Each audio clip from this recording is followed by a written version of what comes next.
Chapter 1. After an unknown period of time, Han Shuo opened his sore eyes. His whole body ached terribly, and his brain hurt even more. It was as if he had a severe migraine, and his brain seemed to be filled with a mess of things. He looked around. The surroundings were dusky. Piles of ghastly white bones were scattered messily in all directions. In the distance, there were some strange black substances that emitted a strong stench that made people want to vomit. Sigh, I'm really dead. This must be the underworld. Han Shuo's heart was like dead ashes. He thought to himself, I'm really unlucky to have died at such a young age. I was crippled in my previous life. I should quickly reincarnate and try to be different in my next life. Just as Han Shuo was thinking about this, his brain suddenly hurt terribly. After holding his headache and crying for a while, he felt as if he had learned a lot of things. Brian. Who is Brian? Half an hour later, Han Shuo was dumbfounded. He thought to himself, how could such a bizarre thing as reincarnation happen to me? Moreover, I actually reincarnate into a foreigner's body. What kind of magic did that old lunatic Chu Kanglin do? Did he make a mistake? Han Shuo's eyes had slowly adapted to the darkness. He moved his limbs and brought his right arm in front of his eyes to take a look. The black mole on his wrist was gone. What was left were hideous scars that looked like earthworms wriggling on his arm. It made Han Shuo shudder with just a glance. This body wasn't his. Han Shuo was dumbfounded. Then, he realized that he had really reincarnated in another person's body. Although Brian was dead, Han Shuo didn't know why, but he actually knew about Brian's past. Then, Han Shuo knew that not only had he reincarnated in another person's body, but he hadn't reincarnated in America, England, or any other Western country. In a strange world called the Profound Continent, in a strange country called the Lancelot Empire. This was a bizarre continent where swords, magic, and alien races ran rampant. Brian's parents died when he was young, and when he was only 10, he was sold by his uncle to a slave trader. The slave trader then sold Brian to the Babylon Academy of Magic and Force. Brian's life was filled with darkness from then on. Brian had been 16 years old before his death. He'd been assigned to the weakest necromancy major in the Babylon Academy of Magic and Force, an errand boy. Over the past 6 years, his job had been to help necromancy students move the skeletons, zombies, and other waste products from failed necromancy magic experiments into this graveyard. In addition to this main job, he was also in charge of making tea, pouring water, sweeping the floor, and getting rid of insects. Also, the necromancy students would use him to test the combat abilities of skeletons or ghouls, or experiment with necromancy spells on him. The cowardly Brian had lived a life worse than death in these 6 years. His entire body was riddled with scars. Eating the disgusting bread and doing endless things. The necromancy students would always find Brian to practice their skills whenever they lost a magic competition with other majors. A 16-year-old youth, 6 years of torture. What kind of cruel treatment was this for a child? There were many times when Brian wanted to end his life by committing suicide, but his cowardly self didn't even have the courage to do so. Just like that, he endured the pain in silence for 6 years. Finally, the day before yesterday, his soul was invaded by a vengeful spirit summoned by the little witch of the necromancy major, Lisa, and he died. At the moment of his death, Brian didn't feel a trace of pain. He only felt the joy of being freed from the pain of his heart. Brian had been moving corpses and broken skeletons for 6 years. In the end, he was also thrown into a grave by another odd-job worker, the one that he often threw into the same place as trash. Han Shuo had already felt that his life had been dark enough, but when compared to Brian, Han Shuo suddenly felt a lump in his throat. For the first time, he thought that he'd been very happy all these years. After understanding Brian's past, Han Shuo felt a lump in his throat. His voice choked with emotion as he sighed. How can there be such a foolish and cowardly youth in this world? Brian, I've taken over your body. What should I do for you? Han Shuo suddenly felt a trace of something like liquid in his body. At this moment, Han Shuo felt a pain in his head as some memory fragments suddenly appeared. The trace of liquid slowly flowed around Han Shuo's body. At this moment, Han Shuo became a bit sluggish as his mind passively learned many things. From the inexplicable old psycho Chu Kanglin, there were 9 levels of demonic cultivation: solid, meridian opening, molded spirit, true demon, bloodlust, separate demon, carnal, 9 changes, and omen. Demonic practitioners were bloodthirsty and could do whatever they wanted. They didn't care about any morals or laws and pursued absolute strength. Once they became demonic, they would possess the peerless ability to move mountains and drain seas. After sitting for who knew how long, Han Shuo learned many things that he'd never imagined in the past. Moreover, Han Shuo was sure that something must have gone wrong with Chu Kanglin's last magic trick. Chu Kanglin's own soul was gone, but he had left behind all the memories of that demonic cultivation technique. That trace of something flowing in his body should be the most basic and important demonic yuan, the foundation of all demonic cultivation techniques. According to Chu Tsonglan's memories, it would take at least 3 to 5 years for a demonic cultivator to condense demonic yuan. However, Han Shuo didn't know anything about it and didn't do anything. However, there was a trace of demonic yuan in his body. Although it was pitifully weak, Han Shuo knew that it was indeed demonic yuan. Han Shuo thought to himself, Chu Kanglin, that old psycho, although he wanted me to be his scapegoat, he didn't expect that he would send me to such an unfamiliar time and space. The messy demonic cultivation techniques in his head must have been left behind by Chu Kanglin before he died. Although Han Shuo knew a little about this unfamiliar world through poor Brian, Brian was only a cowardly errand slave of the Babylon Academy of Magic and Force. His knowledge was very limited. Han Shuo began to let his imagination run wild for the rest of his life. Brian was dead, and Han Shuo had taken over his body. Han Shuo was Brian now, and Brian had been sold to the Academy of Magic and Force. This was an eternal mark of identity. In this unfamiliar world, the punishment for slaves who ran away was cruel and terrifying. Therefore, Han Shuo couldn't run, and he might not be able to. Moreover, Han Shuo had no money, not even a copper coin. After careful consideration for a long time, Han Shuo finally decided to return to the Babylon Academy of Magic and Force. That was the only place where he could change his identity as a slave, and also do something for the poor dead Brian. Han Shuo's entire body was in excruciating pain. Brian still had many old injuries when he was alive. He was just about to stand up when he felt his entire body aching. He couldn't help but cry out loudly and sit down on his butt. Han Shuo didn't have a single good impression of Chu Kanglin, who had forcefully taken him away. The world that Chu Kanglin lived in was also foreign to Han Shuo. However, from the memories that Chu Kanglin had left behind, Han Shuo knew that practicing demonic arts could strengthen one's body from the start. Towards the end, one could even fly in the sky and move mountains and drain the seas. There was nothing one couldn't do. Although Han Shuo felt that Chu Kanglin was a little crazy, just the fact that he could fly directly to the moon with Han Shuo was enough for Han Shuo to vaguely believe that the description of flying in the sky and earth in the demonic arts was true. There was a weak trace of magical yuan in Han Shuo's body. He held the thought of giving it a try in order to increase his chances of survival. Han Shuo recalled the difficult incantations of the demonic arts and began to focus his mental strength as hard as he could according to the first, solid incantation. He wanted to control that weak trace of magical yuan.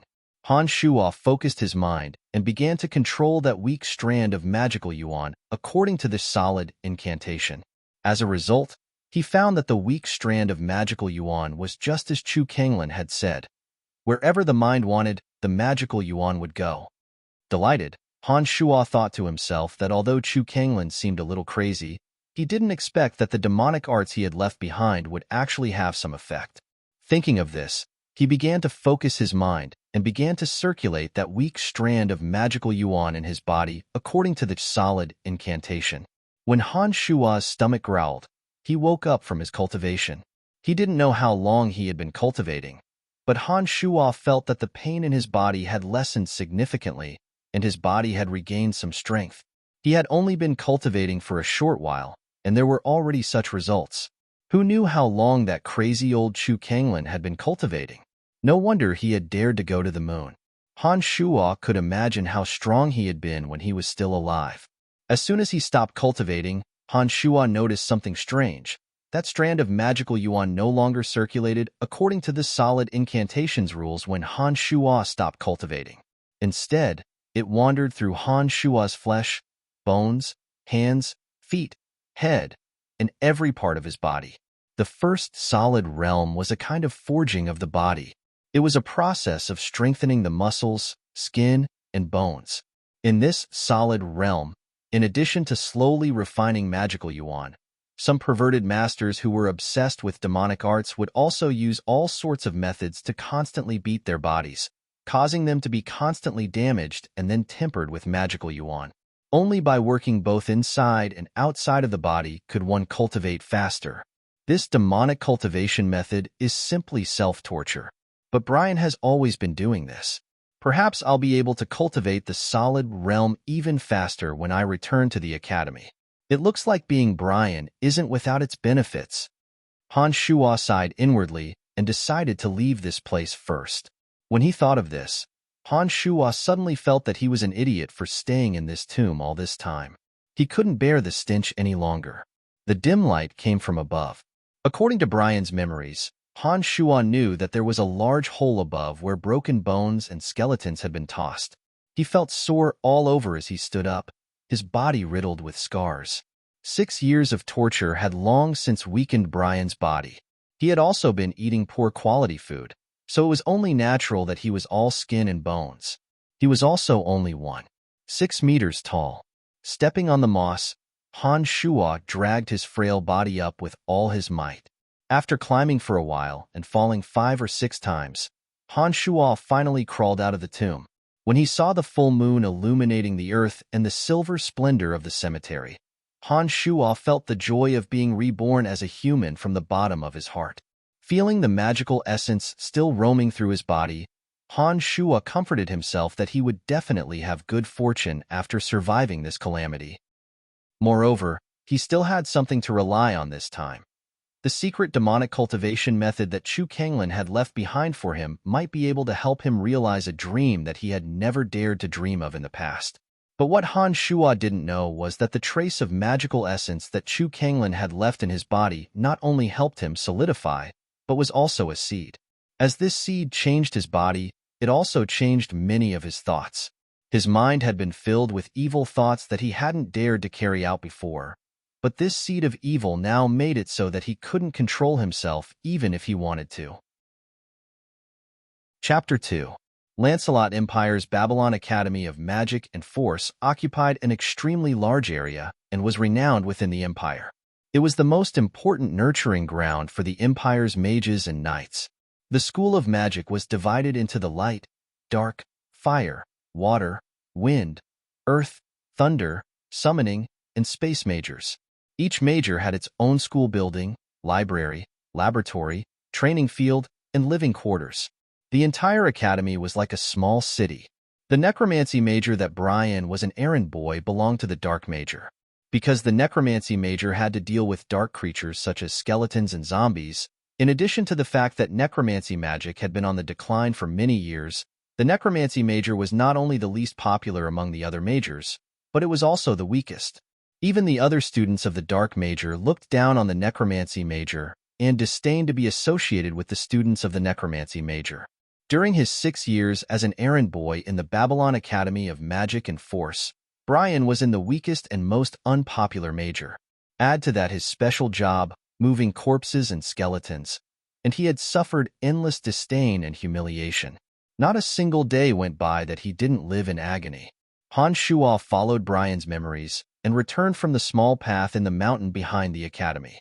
It was a dark and windy night, and he returned from the small door used for errand boys. Because it was late at night, the students had all gone to bed early. Add to that the fact that the path Han Shuo took was quite remote. Han Shuo didn't run into anyone along the way. Han Shuo observed his surroundings along the way and discovered that the layout of the Babylon Academy of Magic and Force resembled the style of some Western European countries on Earth. After a while, Han Shuo finally returned to the necromancy major. Brian lived in a warehouse. This was completely in line with his errand boy status. The warehouse was filled with a messy assortment of items. Most of them were discarded junk or materials from experiments. Many of the items here were waiting to be disposed of, waiting for Brian to throw them away. The necromancy students would throw their unwanted items here through the windows, waiting for Brian to dispose of them. The hybrid library wasn't big to begin with. Other than some rubbish, there was only a small wooden bed. Even this small bed was filled with rubbish every day because the students didn't pay attention to it when they threw it. Brian worked until night every day. The first thing he did when he came back was to sort out the rubbish on his small bed. Early the next morning, he would throw away the rubbish that had to be dealt with before anyone woke up. When Han Shuo arrived at the hut and saw the junkyard warehouse, he felt a lump in his throat. He deeply sympathized with the poor boy. How did he get through these 6 years? The air in the hut was extremely foul. Even if the windows were opened, it would not be of much use. This was because the foul smell was emitted from the abandoned things. There was still a lot of rubbish on the small bed. It looked like even though Brian had died, others continued to throw rubbish here out of habit. Dragging his tired feet, Han Shuo found it difficult to take even a few steps. There was rubbish on the floor. He finally arrived at the small bed and planned to clean it up like Brian and have a good sleep. However, Han Shuo wasn't Brian after all. When he was halfway through cleaning, Han Shuo's heart rippled with anger. This anger was only sporadic at first, but the trace of magical energy in his body circulated rapidly when Han Shuo was angry, causing the anger in Han Shuo's heart to burn like a spark. Finally, Han Shuo abruptly stopped what he was doing and said fiercely, "I'm not Brian. I won't suffer like this. Brian, oh Brian. Since I've taken over your body, let me help you punish that little witch Lisa." Han Shuo didn't know that according to his original personality, although he would have the intention, he definitely wouldn't have acted so impulsively. In the past, he only had evil thoughts, but he didn't have the courage to turn them into reality. Walking out from the warehouse, Han Shuo walked towards the dormitory where the female students lived. In the dead of night, Han Shuo sneakily came to the dormitory. Brian often came here to clean and was very familiar with the place. He was very clear where Lisa lived. There were far fewer male and female students in the necromancy major than in the other majors. Therefore, every female student had their own individual room. It was spacious inside and had all the amenities one could wish for. Compared to the garbage warehouse that Brian lived in, this was heaven. Lisa lived on the second floor and Han Shuo couldn't enter at night. But it was a good thing that there was a large tree behind Lisa's room. Han Shuo shrunk his body and climbed up the tree like a skinny monkey. He was just able to tiptoe and approach Lisa's window. The window wasn't closed. Han Shuo was secretly delighted. He stood on his tiptoes and moved his skinny body next to Lisa's window. Peering inside, he saw that the little witch Lisa's room was decorated in pink and looked very cute. There were some cute furry toys hanging on the table and walls inside. A faint fragrance flowed into Han Shuo's nose and mouth. Han Shuo wrinkled his nose. He hadn't thought that the ruthless and vicious Lisa would actually make her room so cute. Han Shuo knew that he couldn't beat her. He moved closer to the window and took another look. He discovered that there was a hazy pink curtain in the corner. Lisa's bed was there. He took out a small bottle from his bag and smeared some of the blood used for the experiment on his eyes, nostrils, and the corners of his lips. He looked at a broken and abandoned mirror, which Brian had picked up, and messed up his brown hair a little. When he looked at the mirror again, he saw a horrifying and gloomy face with bloodstains all over it. Heh, even if I can't beat you, I'll scare you to death. Han Shuo was very satisfied with his current appearance. He nodded and laughed darkly in a low voice. After everything was in place, he stepped on the tree trunk and moved closer to Lisa's window. His body swayed along with the tree trunk as he extended his skinny right hand and knocked on Lisa's window. Knock, knock. Knock, knock. Lisa seemed to be still dreaming. She was woken up by the knock-knock on the window. She sleepily opened the pink curtain and walked out barefoot from inside. The carpet was also pink. Her jade-white feet landed on the carpet.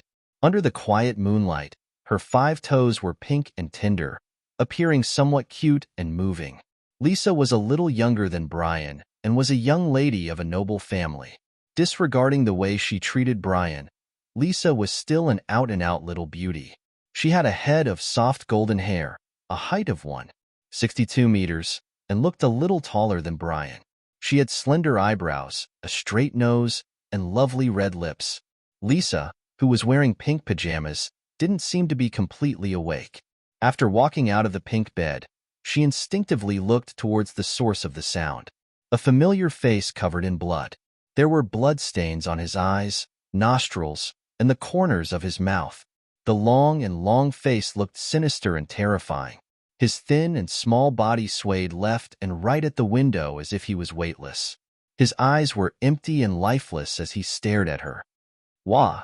A startled cry rang through the entire female students' residential area.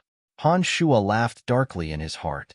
He thought to himself, "I'll scare you to death this time, or at least make you faint."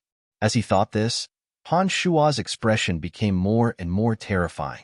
His empty eyes rolled back and his eyeballs rolled back and forth. His body swayed even more violently on the tree branches. Because his eyes were rolling back, Han Shua couldn't see Lisa anymore. After the frightened cry and Han Shua's expression became more and more terrifying, he suddenly didn't hear Lisa's voice anymore. She must have fainted from fright, Han Shua thought. Hearing the curses of the necromancy major female students coming from all around, Han Shua thought it was about time to retreat. Otherwise, he would be in deep trouble if he was caught. Just as he was about to restore his eyes to normal and flee, he suddenly felt a tremendous pain on the bridge of his nose, followed by another wave of pain on his head. His body involuntarily fell from the tree, his entire body aching and his head spinning. Attacks like raindrops then landed on Han Shua's body with pitter-patter sounds. A voice scolded as it hit, "Brian, I didn't think you'd have a future. You didn't die last time, but is there something wrong with your brain?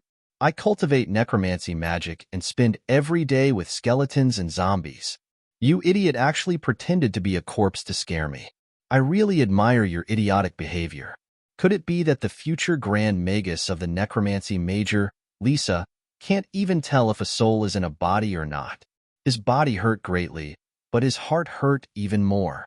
This idiot Brian had stayed in the necromancy major as an errand boy for 6 years. How could he not know this bit of common sense? He had caused him to have the courage to do something bad for the first time, but he hadn't thought he would end up like this. Necromancy magic? This miraculous necromancy magic was actually able to tell even this kind of thing apart. It did have some skill. It looked like there were many things that he needed to learn in this foreign world. Otherwise, today's tragedy would have played out again. As the pain in his body intensified, Han Shua's thoughts ran wild as he cried out in pain. He inwardly thought that Chu Songming's demonic magic had the word demonic in it, and necromancy magic didn't sound like a good path just from the name. If he cultivated the two together, would there be a conflict, or would it be stronger? Chapter 3. As Han Shua's thoughts ran wild, he felt pain all over his body. That little witch Lisa was still madly beating him up. Poor Han Shua's body was so weak that tears had flowed uncontrollably from his eyes when he'd been hit on the bridge of his nose. After falling down from the tree, the pain had made him dizzy and disoriented. He could only roll into a ball on the ground and expose the most fleshy parts for Lisa to hit, such as his buttocks. After a while, Han Shua suddenly discovered something miraculous. A trace of magical yuan in his body just happened to travel to his buttocks at this moment. When Lisa's foot landed on the area where the magical yuan had flowed through, his buttocks didn't feel as much pain anymore. After the magical yuan had passed through the originally burning area, the pain had greatly decreased, and there seemed to be a very comfortable feeling. Han Shua was baffled and thought to himself that the solid realm of magical yuan was truly a form of self-torture. As his thoughts ran wild, the trace of magical yuan had traveled to his right buttocks. Lisa's kick just so happened to land on Han Shua's right buttocks where the magical yuan was. Wah. Two cries, one high and one low, suddenly sounded from Han Shua and Lisa's mouths. Lisa suddenly felt that Han Shua's right buttocks were harder than iron and stone. Her little foot couldn't bear the immense pain, and she immediately shrank her foot back and cried out. Han Shua, on the other hand, felt that the place where Lisa had kicked not only didn't hurt at all, but instead felt very comfortable. His entire body was hurting, and this sudden comfortable feeling from that place made Han Shuo involuntarily cry out softly. This soft I was also indescribably obscene, as if, Brian, you idiot, why do you have rocks in your pants? Lisa rubbed her jade-like little feet as she yelled angrily. Several female necromancy students also appeared around Han Shuo and Lisa at this time. All of them had sleepy eyes as they looked coldly at Han Shuo. His nose was no longer hurting, and his tears were no longer flowing uncontrollably. Han Shuo moved his body and sat up on the grass. He looked around and saw that Amy, Athena, and Bella, who was also a novice magic caster, were all glaring at him angrily. Killing intent, compared to Lisa, Amy, Athena, and Bella were a lot less good-looking. They were all 16 or 17 years old and weren't very pretty to begin with. Having their sleep disturbed would affect their beauty, so it was only natural that the three girls were in a very bad mood. Idiot, what are you looking at? Tell me, why do you have rocks in your pants? You've kicked this lady's beautiful feet until they're purple. Ugh, it hurts. The little witch Lisa looked coldly at Han Shuo and put her hands on her hips as she spoke arrogantly. Her left foot was tiptoeing and looked a bit odd. What an idiot! Han Shuo laughed coldly in his heart, and then crawled up with some difficulty with a face full of bewilderment. He laughed dumbly and said, No, I don't have any rocks in my pants. Turning around, Han Shuo faced the four necromancy girls with his buttocks. He undid his pants as he spoke, but before he could pull them down, for screams pierced through the air, followed by the sound of panicked footsteps. Brian, you idiot, put your pants back on right now, or I'll kill you. Lisa hurriedly yelled loudly, but there was an obvious sense of panic in her voice. Oh, Han Shuo responded dumbly, but he was laughing sinisterly in his heart.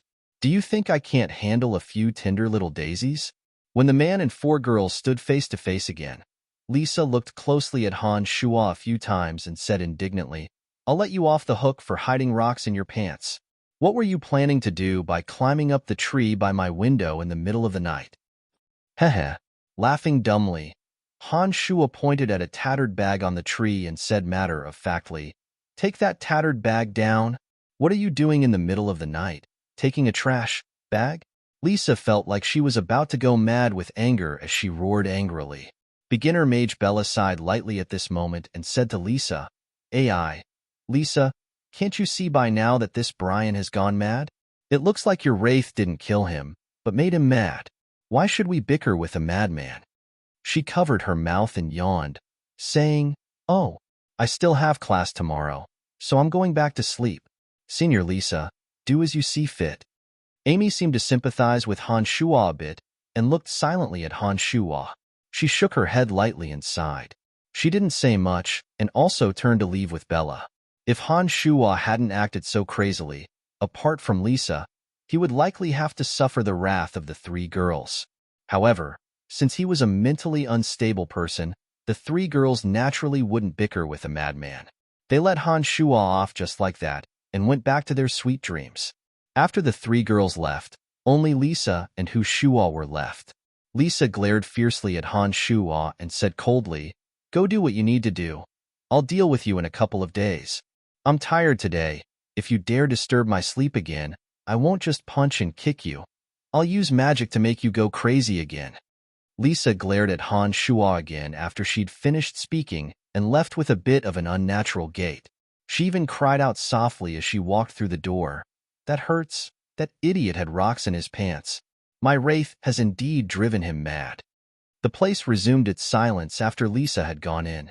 Han Shuo also felt a bit of lingering fear when he saw her go in. It was a good thing that Lisa hadn't used necromancy magic. Otherwise, with her magical powers as a beginner mage, Han Shuo would have really gone mad if she'd shot another wraith at him. When the song had ended and everyone had dispersed, Han Shuo didn't continue to stay here. He cursed lowly as he dragged his weak and frail body back to his warehouse in a sorry state. When he returned to the warehouse, he carelessly pulled out the mess of trash on his little bed and lay down to sleep.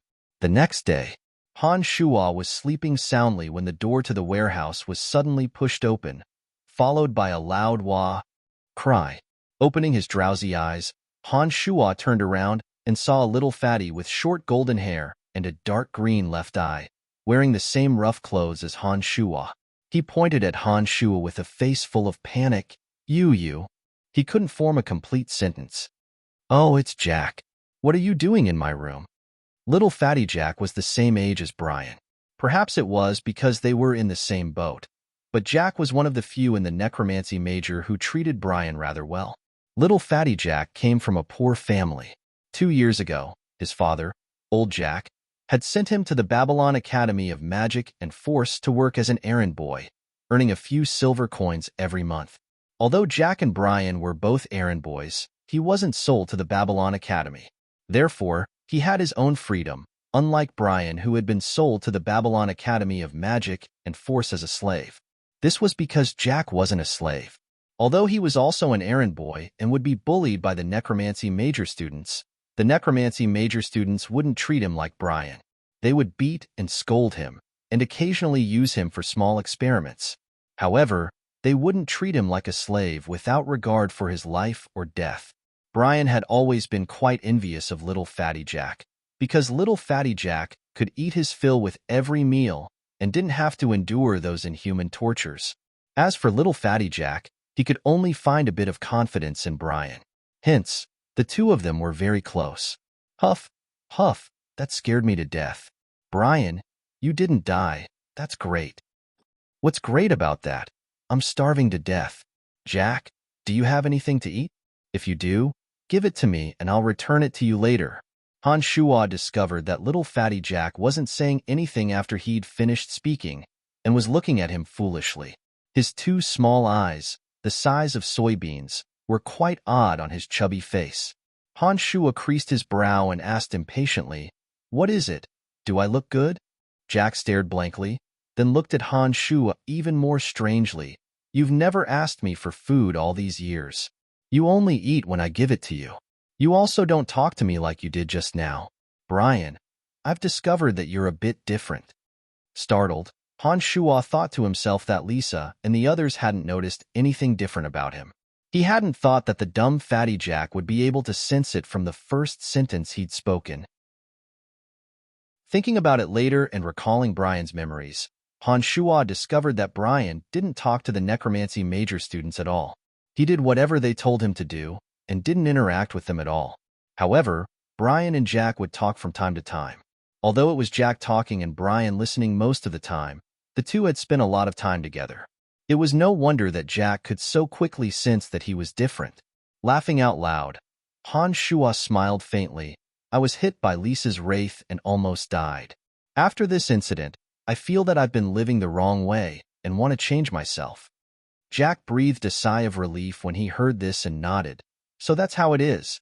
I thought you'd become stupid after being hit by the wraith." Han Shuo didn't know what to say. "Here, this is the black bread I've hidden. Take it and eat it. It's great that you didn't die. Everyone thought you were dead and couldn't find a new errand boy, so they gave your job to me. I had to wake up early in the morning and run over to you. I was in a hurry and accidentally bumped into Bach and got beaten up by him. Even my left eye is black now." Little fatty Jack spoke happily as he handed a piece of black bread to Han Shuo. It looked like Jack was quite happy that he didn't have to do Brian's job anymore. Han Shuo fiercely bit into the black bread when he saw the black eye around Jack's left eye. He said furiously, "Bach hit you again. He's too arrogant.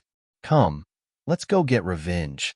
Jack jumped up in fright and grabbed onto Han Shuo, using his body weight to hold onto Han Shuo. He said hastily with surprise, "Brian, are you crazy? Aren't we used to this a long time ago? Bach is a magic apprentice in the necromancy major, and it's not the first time we've been beaten up. We should be happy that he's not looking for trouble with us. What revenge do we need from him?" Snorting coldly, Han Shuo said, "Don't worry, I naturally have a way. I'm crazy, and all the students in the necromancy major should know that I'm crazy by now. I'm F***king crazy. Who am I afraid of?" Yelling, Han Shuo dragged Brian and walked out of the warehouse with his head held high. The magical yuan within Han Shuo's body seemed to be circulating even faster. Chapter 4. Early in the morning, the necromancy students all hastily got up and made their way to the dark major school building. Jack was panic-stricken and had an unwilling expression on his face.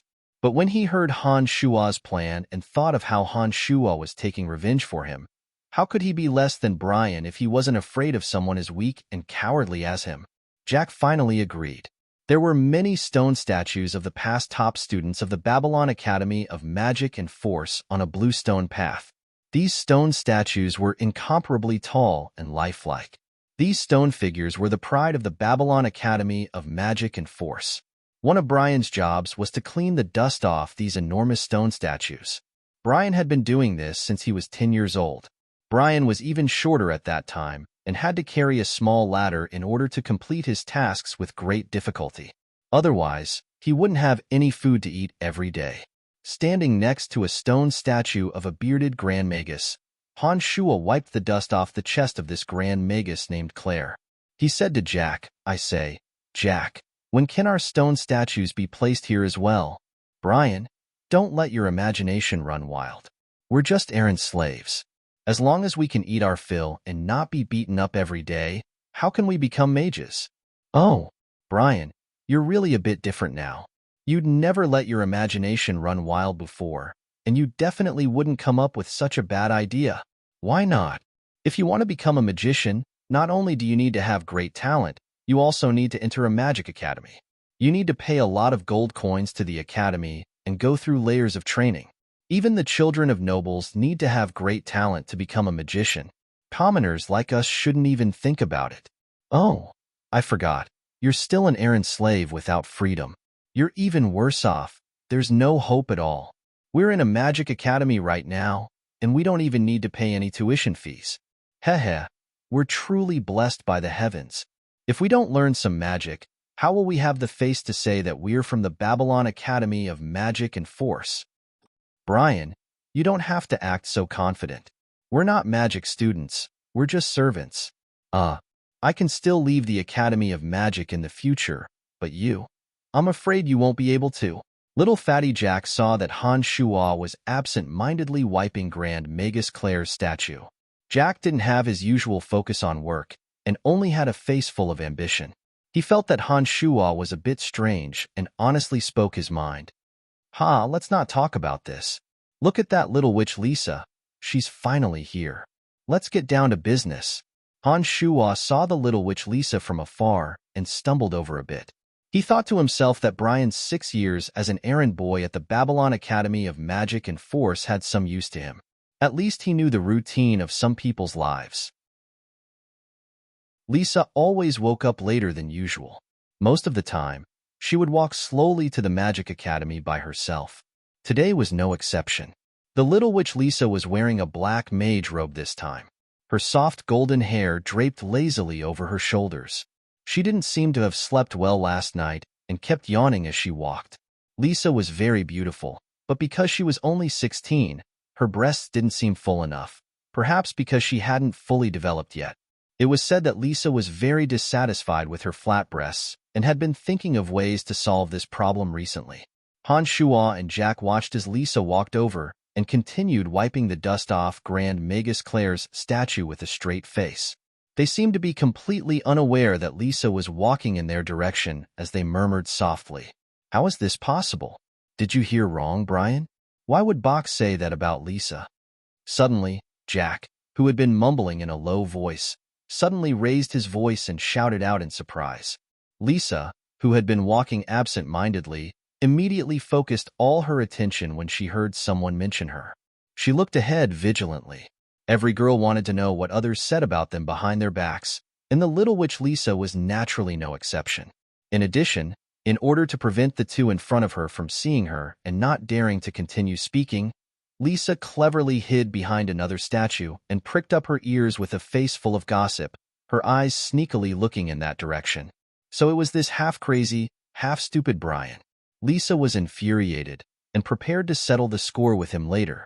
But before that, she wanted to hear what Bach had to say about her. Han Shua had a silly smile on his face as he said dumbly, "I didn't hear wrong. Bach said to the other students on the way here that Lisa's breasts were as flat as a piece of bread that had been stepped on. Jack fiercely stifled his laughter as soon as these words left his mouth. His chubby face flushed red and his body trembled. On the other side, Lisa's ruddy face suddenly turned green as a fierce light flashed through her beautiful eyes. Her adorable lips slowly twitched as she ground her teeth so hard that they made crunching noises.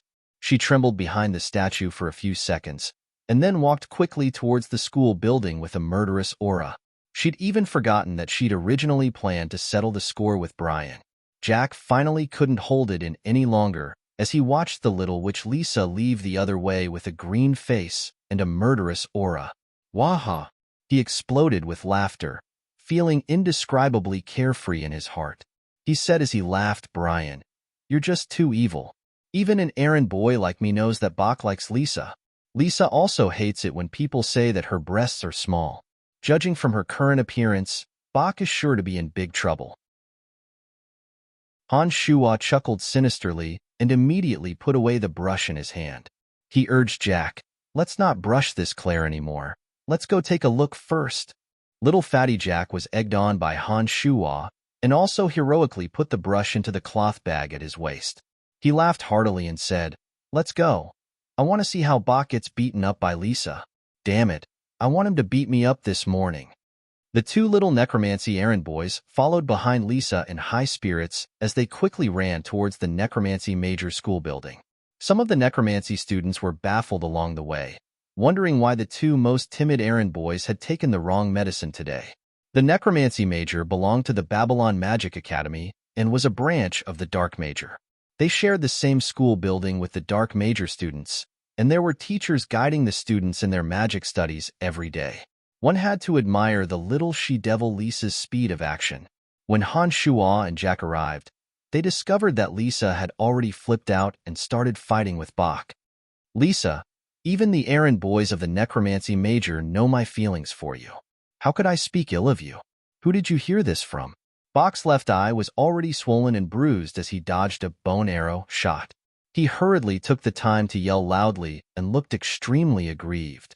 Bach had been knocked into by Jack on the way and had given Jack a good beating. Brian naturally suffered even more at his hands. Bach was the son of a minor noble and was 17 years old this year. He was only a mage apprentice of the lowest rank and naturally had no advantage over Lisa, who was already a novice necromancer. In addition, Bach liked Lisa and was even more cautious when he attacked. It was no wonder that he'd fallen for Lisa's trick in a short, while when faced with the furious Lisa. "Humph, don't worry about that. He said it unintentionally, so there's no way he's wrong. Since you're so vicious, then take this."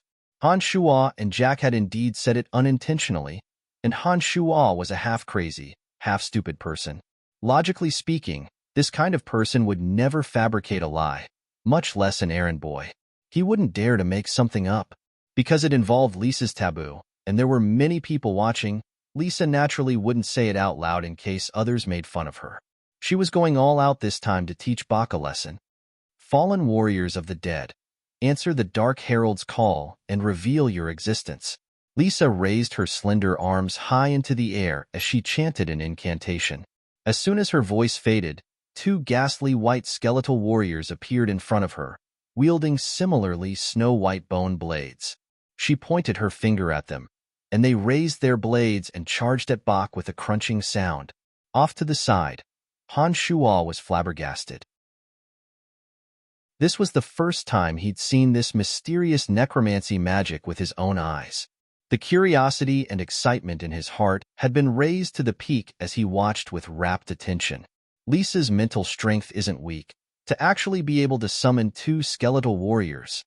Humph, the necromancy major is weak as hell to begin with, and they're not united.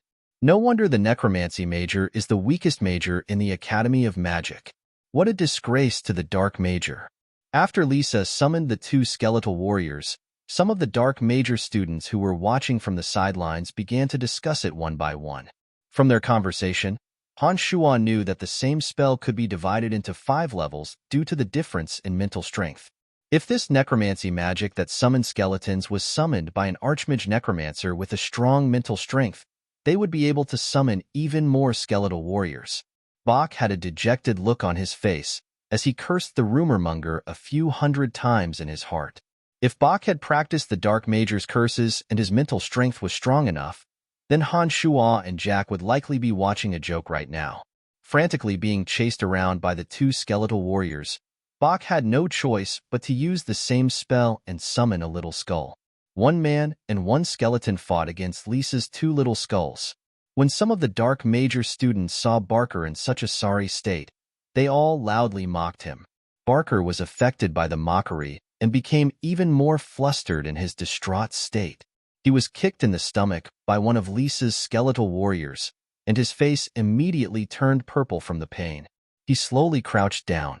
Lisa saw that Bach had been hit by the little skull, and saw that the little skull had raised its ghastly white bone dagger.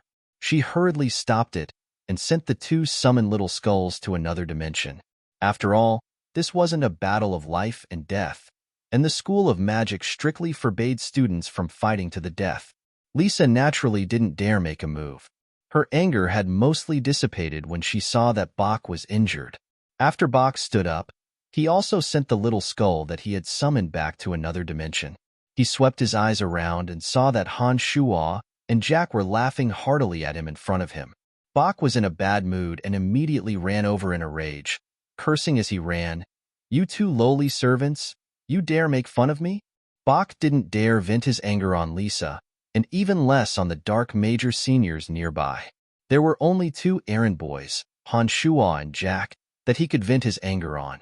Not to mention that the two were laughing heartily, which naturally provoked Bach. Lisa's anger had been about to subside when she saw Bach arrogantly run off in front of her, but when she saw that Bach was ignoring her like this, her temper flared up again. She chanted with a cold face, "Endless darkness, grant me the power of death. Inflict the agony of the soul upon him, the agony of the soul." As soon as Lisa finished her incantation, a dark mass of air flew towards Bach. That dark mass of air floated in the air, constantly twisting and changing until it finally became a pulsating dark flame. Bach's expression changed again when he heard Lisa chant the incantation and turned to see the magical flames of the agony of the soul shooting towards him. Then, he suddenly thought of something and charged fiercely towards Han Shuo and Jack. He suddenly rolled on the ground just as the agony of the soul was about to hit him. Han Shuo, who'd been laughing heartily after his scheme had succeeded, wasn't the slightest bit on guard. He could only watch as Bach suddenly rolled away and the agony of the soul smashed into his body. Han Shuo's eyes rolled back as he felt a sharp pain in his head. He fell backwards stiffly, still laughing heartily. Chapter 5. When Han Shuo woke up, he discovered that he was lying on a small wooden bed in the warehouse. His body was drenched in cold water. Across from him, little Fatty Jack was holding a small wooden bucket in his hand. He was laboriously stepping on a stool, intending to pour the cold water out of the bucket. The weather was a bit cold to begin with, and Han Shuo was completely drenched from the cold. When he saw that little Fatty Jack was about to pour the bucket of water on him, he suddenly yelled, "Jack, what are you doing?" The stool that little Fatty Jack was stepping on was also a discarded product, and it was already wobbly to begin with. When he was startled by Han Shuo's yell, his heart skipped a beat, and his hand shook. The cold water in the small wooden bucket was once again poured onto Han Shuo's head. Even the small wooden bucket flew out of his hand and smashed onto Han Shuo's chest. "Ugh, I say, Jack, are you trying to play me to death?" Han Shuo's entire body was shivering from the cold when he was splashed with the second bucket of cold water. His chest was smashed by the small wooden bucket again, and the pain was unbearable. He immediately grimaced in pain and screamed, "I'm sorry, Brian. I thought I didn't wake you up with the first bucket. Your stool was already wobbling, and you screamed. I was so frightened by you that my hand shook, and I poured the water in the wooden bucket on you." Little Fatty Jack's face was full of embarrassment as he picked up a piece of ragged cloth from the side and wiped it on Han Shuo's body. He wanted to clean up the water on Han Shuo's neck first. Who knew that Han Shuo would squeal like a pig being slaughtered again, and stumbled away in a panic. He hurriedly said, "Jack, There's bone powder on the ragged cloth in your hand that's gone bad from necromancy magic experiments. This stuff pricks people like little needles. You're not trying to stab me to death, are you? Ah, I'm sorry, Brian. I didn't do it on purpose. I really didn't do it on purpose. Jack was also a little panicked. He hurriedly threw the rag in his hand far away. He was glad that there was no bone powder on the side he was holding. Achoo. Achoo, forget it. Forget it. Jack, why am I here? I remember that I was used as a shield by that bastard Barker and was struck by that little witch Lisa's agony of the soul. Han Shua sneezed and his neck turned red. He hurriedly took off his wet clothes and found the black towel that Brian used to wipe off the cold water droplets on his body. Brian, you have so many scars on your body. When he heard Jack's words, Han Shua couldn't help but take a serious look at his own body for the first time. There wasn't a single part of his body that didn't have scars. Han Shua sighed inwardly and once again felt sad for Brian's misfortune. Scars are a man's memories and medals. What do you know? Hurry up and tell me what happened after I fainted. Class just happened to start at the Dark Academy after you fainted from the agony of the soul. Lisa said a few words and hurried off to class. I called Uncle Sel, and the two of us carried you back. So it was Uncle Sel who came. Oh, right. What did Lisa say before she left? Han Shua nodded as he wiped his body. Uncle Sel was the oldest errand boy in the necromancy major. He was over 50 years old and was usually quite nice to Brian and Jack. Ever since Brian came to the Babylon Academy of Magic and Force as an errand boy, Sel had been an errand boy for more than 10 years. Lisa said that you were unlucky. If the agony of the soul had been inflicted on Barker, he would have only needed 3 days of pain with his mental strength as a magic apprentice. But you're not a student of the necromancy major and don't have any mental strength. You'll probably be in pain for a month.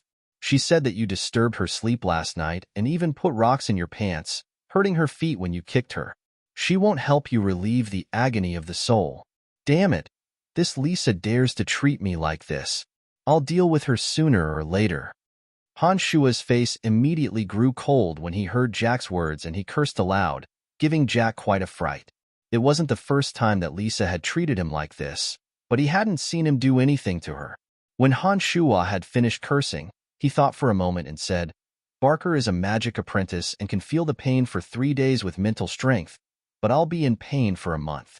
Heh, my potential is extraordinary. If I learn necromancy magic, maybe I'll be fine in 3 days. Brian, you're an errand boy. How can you learn magic? Then how do magic students learn magic? First meditate and sense the magical elements. When I have mental strength, then study the knowledge in the books and practice magic according to the incantations. If there's anything I don't understand, ask the magic teacher. Jack thought for a moment and said matter-of-factly, then isn't that fine? I can meditate too. When I have mental strength, can't I learn the incantations from the books and practice magic? But you don't have any books?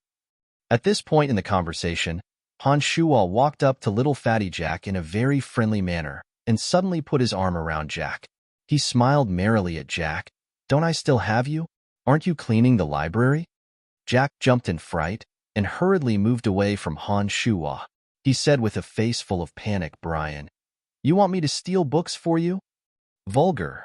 How can this be called stealing? I'm only asking you to borrow books. You can just put them back when I'm done. Not many people read those books on the foundations of magic anyways. No one will know about this. Jack, I'm so unlucky today because I helped you. Shouldn't you help me too? Han Shua stared at little fatty Jack and said righteously. However, although Han Shua looked crazy and foolish, he still did what he was supposed to do every day. The Babylon Academy of Magic and Force didn't chase him out of the academy when they saw that Han Shua still did what he was supposed to do despite looking crazy and foolish. The necromancy students all agreed that Han Shua's strange behavior was that Han Shua had been doing this for 6 years and had formed a habit. Therefore, although he was a bit crazy, this habit couldn't be changed, and he still did what he was supposed to do every day. However, during these days, whenever the students who wanted to find Han Shua to experiment with magic found him, Han Shua would suddenly have a headache at the right time. When he had a headache, he would go even crazier. Sometimes, Han Shuo would mess up the experiment. The students all knew that Han Shuo had been hit by Lisa's agony of the soul, and that he was a bit crazy and foolish, so they couldn't do much to him. No one knew why Lisa had beaten Bak up, but Bak had been quite depressed during this time and would find excuses to beat Han Shuo up. Bak was a magic apprentice, and his body was stronger than Han Shuo's. Even when Han Shuo pretended to be crazy and fought with him, he was still beaten up quite a bit. When he returned to the warehouse at night, Han Shuo immediately cursed as soon as he walked in. "Bak, you scum, just you wait. I'll beat you up so badly that even your parents won't recognize you." Today, Han Shuo had been beaten up by Bak again. Bak and a little skull were fighting Han Shuo alone, so Han Shuo naturally couldn't beat them. He was covered in bruises all over his body. But these days, Han Shuo felt that his strength was increasing, and his appetite had also increased greatly. Every time he didn't have enough food to eat, he would have to ask Jack for more. And every time he was beaten up by Bak, although it was painful, Han Shuo only needed to practice the solid method of magical yuan after returning to the warehouse. Not only would his body not hurt at all when he woke up the next day, he would even be in very good spirits. When he fought Bak again, he discovered that the pain on his body was getting lighter and lighter. Therefore, every time Han Shuo was beaten up, he would immediately return to the warehouse and start practicing magical yuan. That bit of magical yuan in his body had also unknowingly grown a little during this period of time. It seemed that every time Han Shuo was beaten up and returned to practice magical yuan, his body was slowly being forged, and his magical yuan had gradually grown from the size of a fingernail to the size of a thumb. This made Han Shuo both excited and afraid. He was excited that the magical yuan was growing stronger, and that his body and spirit were getting better and better. He was afraid that because the magical yuan was slowly growing, Han Shuo would sometimes find it harder and harder to control his temper, and would easily do things that he was afraid of and would regret later on. Han Shuo pulled out The Foundations of Necromancy from under the little wooden bed. After reading it for a while, Han Shuo once again started meditating out of habit. The magical yuan in his body also continued to roam around every part of his body irregularly.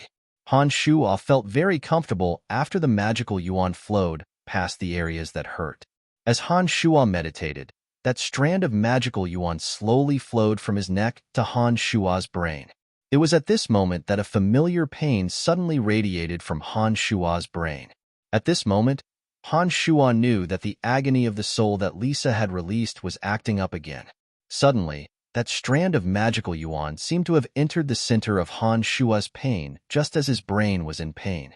This was the first time that the agony of the soul had acted up, and the magical yuan had just so happened to enter his brain. Han Shuo felt as if a cannon had been set off in his brain, and then his head ached again as he fainted. Chapter 6. When Han Shuo woke up, he discovered that it was already late at night. The magical yuan in his body was still flowing irregularly, but there seemed to be something more in his mind. Everything around him seemed to be much clearer. A thought struck him as Han Shuo once again held his breath and focused his mind into meditation. Han Shuo carefully sensed his body according to the basics of necromancy, and finally confirmed that the magical yuan had flowed into his brain when the agony of the soul had flared up, and that he'd inexplicably cultivated mental strength. Waha, looks like I'm a genius, to be able to cultivate mental strength so quickly. Heh, maybe I should try out the lowest level of necromancy magic and see if I can summon a skeletal warrior. He hurriedly took out The Basics of Necromancy from his bed and flipped through it for a long time, but he couldn't find the incantation to summon a skeletal warrior. It was then that Han Shuo discovered that this book only recorded the basics of necromancy magic and didn't contain any incantations or magic spells. Han Shuo frowned as he thought for a while, and remembered Lisa's summoning incantation from back then. He immediately raised his hands high and focused all of his mental strength, chanting the summoning incantation for necromancy magic. Fallen warrior of the dead, heed the dark emissary's call and reveal your existence. When Han Shuo finished reciting the incantation, he suddenly felt the weak mental strength in his brain rapidly drain away. It was all sucked away in an instant. He vaguely felt something, and then his head hurt. His body collapsed onto the bed, panting heavily. As Han Shuo sat down weakly, a black light flashed in his small warehouse, and a ghastly white little skull that was half the size of the one Lisa had summoned last time appeared. Han Shuo was wild with joy as he looked at this snow-white little skull that held a dagger-like bone knife in its hand, and its two empty eyes facing him. Although this little skull was a size smaller than the one Lisa had summoned, it was still a little skull. This also meant that his necromancy magic had succeeded. His body collapsed, and his mind felt groggy. Han Shuo knew through the basics of necromancy that his mental strength was too weak. Even summoning this little skull had exhausted all of his mental strength. Looking at the little skull in front of him, Han Shuo felt that he had an inexplicable connection with it. However, Han Shuo's mental strength was pitifully weak, and he couldn't even send a command with his mental strength, let alone send the little skull back to the other dimension. The man and skeleton looked at each other for a while. Han Shuo thought to himself that no one would come to this warehouse anyway. This little skull wouldn't run around without Han Shuo's orders, so it didn't matter. It was already the middle of the night. Han Shuo had been tossing and turning for so long and was exhausted. After the surprise just now, Han Shuo felt a little tired and fell asleep in a daze. The next day, before the sky was completely bright, Han Shuo had already woken up. During this period of time, Han Shuo had gotten used to disposing of the garbage piled up in the warehouse before anyone else woke up. After waking up today, he was about to do the same thing when he suddenly saw the little skull next to the pile of garbage. After a nap, Han Shuo's mental strength had recovered a little. He definitely didn't have enough mental strength to send the little skull back to the other dimension, but if he gave it a command, it would be enough. Thinking of this, Han Shuo gathered his mental strength and sent the first command to the little skull. Help him dispose of the garbage.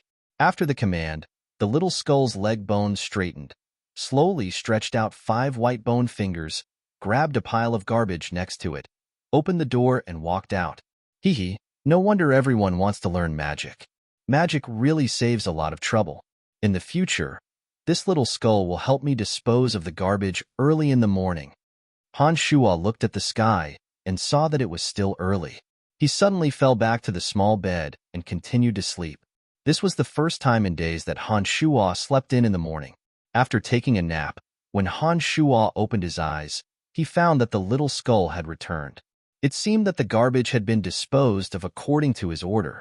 Climbing down from the small bed, when Han Shuo washed his face, he noticed that the purplish color on his face yesterday had magically disappeared today. Even some of the scars on his left and right hands seemed to be molting and fading. Apart from feeling a bit dizzy because he'd used up all of his mental strength yesterday, Han Shuo's physical condition was quite good. The solid stage of magical yuan would transform the entire body. When he passed the solid stage, all of the scars on his body would definitely disappear, and the strength and flexibility of his body would greatly increase. At that time, whether it was Bach or Lisa, they'd likely lose for sure if they used skeletons to fight him one-on-one. Han Shuo thought as he washed his face. He looked at the necromancy students on the road and saw that they were all heading to the Dark Academy to attend classes. He also hurriedly picked up his tools and ran to the road to clean the statues of the top students from the Babylon Academy of Magic and Force. Athena, I went to the toilet before the sun rose this morning and saw a very small skeleton outside the window. It was clutching 2 garbage bags in its hands and slowly walking in the direction of the garbage dump. How strange. Magic apprentice Amy said to Athena beside her as they walked towards the Dark Mage's teaching block. After hearing Lisa's words, Han Shuo finally remembered that the agony of the soul hadn't acted up since this morning. Han Shuo guessed that the agony of the soul magic must have dissipated after cultivating mental strength yesterday. Otherwise, it wouldn't have acted up until now. Lisa was about to leave after she finished speaking. However, after Buck glanced at Brian, he exclaimed in surprise, how is this possible? I clearly remember that I beat you until your face turned purple yesterday. Why is it all gone today? Damn it, you remember it so well. Han Shuo looked foolishly at Bach and laughed like a lunatic. Heh, I've taken good care of myself. Lisa was about to leave when she heard Han Shua's words and couldn't help but laugh softly. Her beautiful eyes curved into crescent moons, making her look exceedingly adorable. This idiot Brian's speech was quite interesting after he'd gone mad. He wasn't as silent as before. Lisa thought to herself and wasn't in a hurry to leave. Jack knew that Han Shua wasn't an idiot and knew that Han Shua was purposefully making fun of Bach when he heard Han Shua's words. He wanted to stifle his laughter, but failed and laughed lightly. By the time Jack realized something was wrong, it was already too late. Bach was inwardly angry and thought that the right side of my face hadn't recovered yet, but this idiot had. Bach didn't dare say anything when Lisa laughed, but Jack's laughter immediately enraged Bach. Bach quickly stomped over to Jack and cursed angrily, "You lowly servant! How dare you make fun of me? I'll beat you to death." Jack knew that the situation wasn't looking good. He stood where he was, but didn't dare run away as he watched Bach charge over. He could only wait pitifully to be beaten. It was at this moment that Han Shu suddenly clutched his head and cried out, "Ouch!" He suddenly stood in front of Jack. Bach saw that it was Han Shua and thought that he'd beat Han Shua again. He raised his fist and threw a punch at Han Shua's face. Bam! Han Shua was hit, but he felt that Bach's punch was a bit lighter than yesterday. Han Shua's thin body didn't even sway when the punch landed. However, Han Shua still cried out, "Ouch!" He didn't even look as if he'd suddenly gone mad as his two hands wildly punched forward. Bach's left eye immediately turned black as he clutched his stomach and jumped up and down. "Lowly servant, how dare you hit me? I'm going to kill you with necromancy magic today." "Bach, you're bullying Brian again. Class has already started. Go back to the classroom." A gentle and beautiful voice suddenly sounded from afar as a tall, slender, and beautiful girl with long, light purple hair slowly walked over from afar. She looked to be in her mid-20s with a straight nose, a goose-egg-shaped face, and rosy, sexy lips. Her wheat-colored skin looked quite healthy, and she wore a slightly tight mage robe with gold trimmings. The tight mage robe perfectly set off her full, towering breasts and long, slender legs. She held a few magic books in her left hand and an emerald-embedded magic staff in her right as she spoke to Brian. Master Fanny, you're not wearing your glasses today. You're talking about Brian." Lisa pouted and reminded her with a bit of exasperation. "Glasses are a fatal blow to a beauty's beauty. I don't want to wear that every day." Fanny smiled faintly and finally found Bach. She made a knocking motion with the magic staff in her right hand and said fiercely, "Go back to class immediately, or you'll know the consequences." Fanny revealed a gentle smile again after speaking to Bach fiercely. She smiled at Lisa and said, "Lisa, you need to hurry to class as well. You're not a good student if you're always late. I still need to prepare for today's lesson, so I'll be leaving first." Fanny turned back to glare at Bach after she'd finished speaking. Her two long, slender, and beautiful legs lifted as she walked forward gracefully. Her two round, perky buttocks appeared indescribably captivating as she walked. Master Fanny, that's not the classroom building. You're going in the wrong direction. Oh my God, you'd better wear your glasses." Lisa exclaimed softly and was about to leave when she thought of something. She paused and swept a cold glance over Bach. She said disdainfully, "Useless fellow. You can't even beat an errand boy." Lisa then looked at Han Shua and quickly chased after Fanny. Bach was seething with anger and pointed viciously at Han Shua and Jack. "You two lowly servants, just you wait. I'll get even with you." He then hurried off to class as well. It looked like Fanny's threat was quite effective. Han Shua looked in the direction that Fanny had disappeared with a dazed expression and watched Fanny leave. He didn't take Bach's threat to heart and murmured when Fanny had completely disappeared, "Master Fanny is quite interesting. No wonder that idiot Brian has a crush on her. To think that Brian's taste is about the same as mine." "Brian, stop looking. I know that you've liked Master Fanny for a long time. Master Fanny has also told some students not to bully you. However, you're just an errand boy, and she's an adept mage of the academy. Do you know how strong adept mages are? Although Master Fanny is a bit short-sighted, there are too many people in the academy who have a crush on her. You should wake up soon." Jack's plump hands waved repeatedly in front of Han Shua's face, reminding Han Shua to face reality and wake up soon. I'm already drunk and can't wake up, Han Shua said lecherously. He paused and added, I'll get her sooner or later. Chapter 7. Of course, these weren't things that Han Shua could do at the moment. Han Shua found the simplest way to refine it and found 7 white bone spurs from an unknown magical beast in the warehouse. He then stuck them into the barrel according to the magical Yin concentration matrix. Han Shua's heart suddenly relaxed when he saw the 7 whirlpools appear. He knew that his messy messing around had actually succeeded. Although he didn't know what would become of the little skull in the end, Han Shua was already at ease. He meditated for a while and slowly fell into a deep sleep. At this moment, Han Shua suddenly stood up with a loud ugh, and Carrie's right foot came flying over, kicking Han Shua in the chest. Han Shua cried out in pain and grabbed Carrie's right leg with both hands, lifting it up. Carrie cried out and fell to the side, his body crashing into another stone statue. He grimaced in pain. When Carrie and Borg came over, Han Shua cried out in pain and flailed his arms and legs wildly. Although his body had taken a few punches and kicks, Carrie and Borg didn't have it easy either. They were also hit by Han Shua's random attacks. Ah, my head hurts. Han Shua hugged his head and squatted on the ground, his body shaking with a pained expression. Jack had originally wanted to go clean the lab, but when he saw Han Shua doing this again, his heart skipped a beat. He stood there motionless, looking at Han Shua expectantly.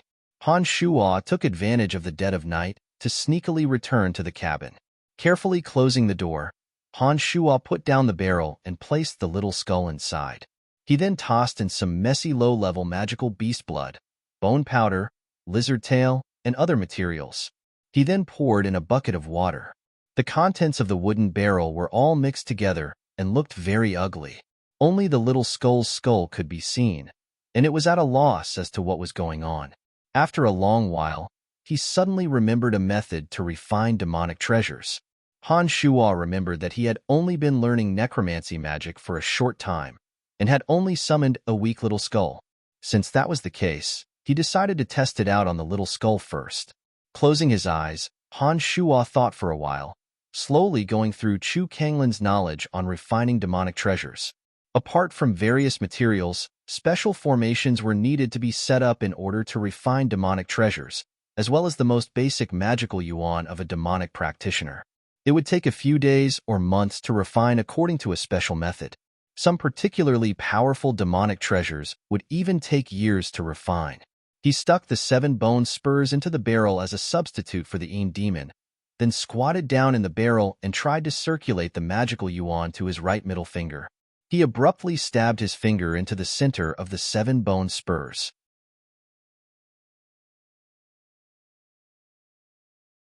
Ha, you're not going? Brian, have you really gone mad? You even dare disobey Master Borg's words? Do you want me to beat you awake?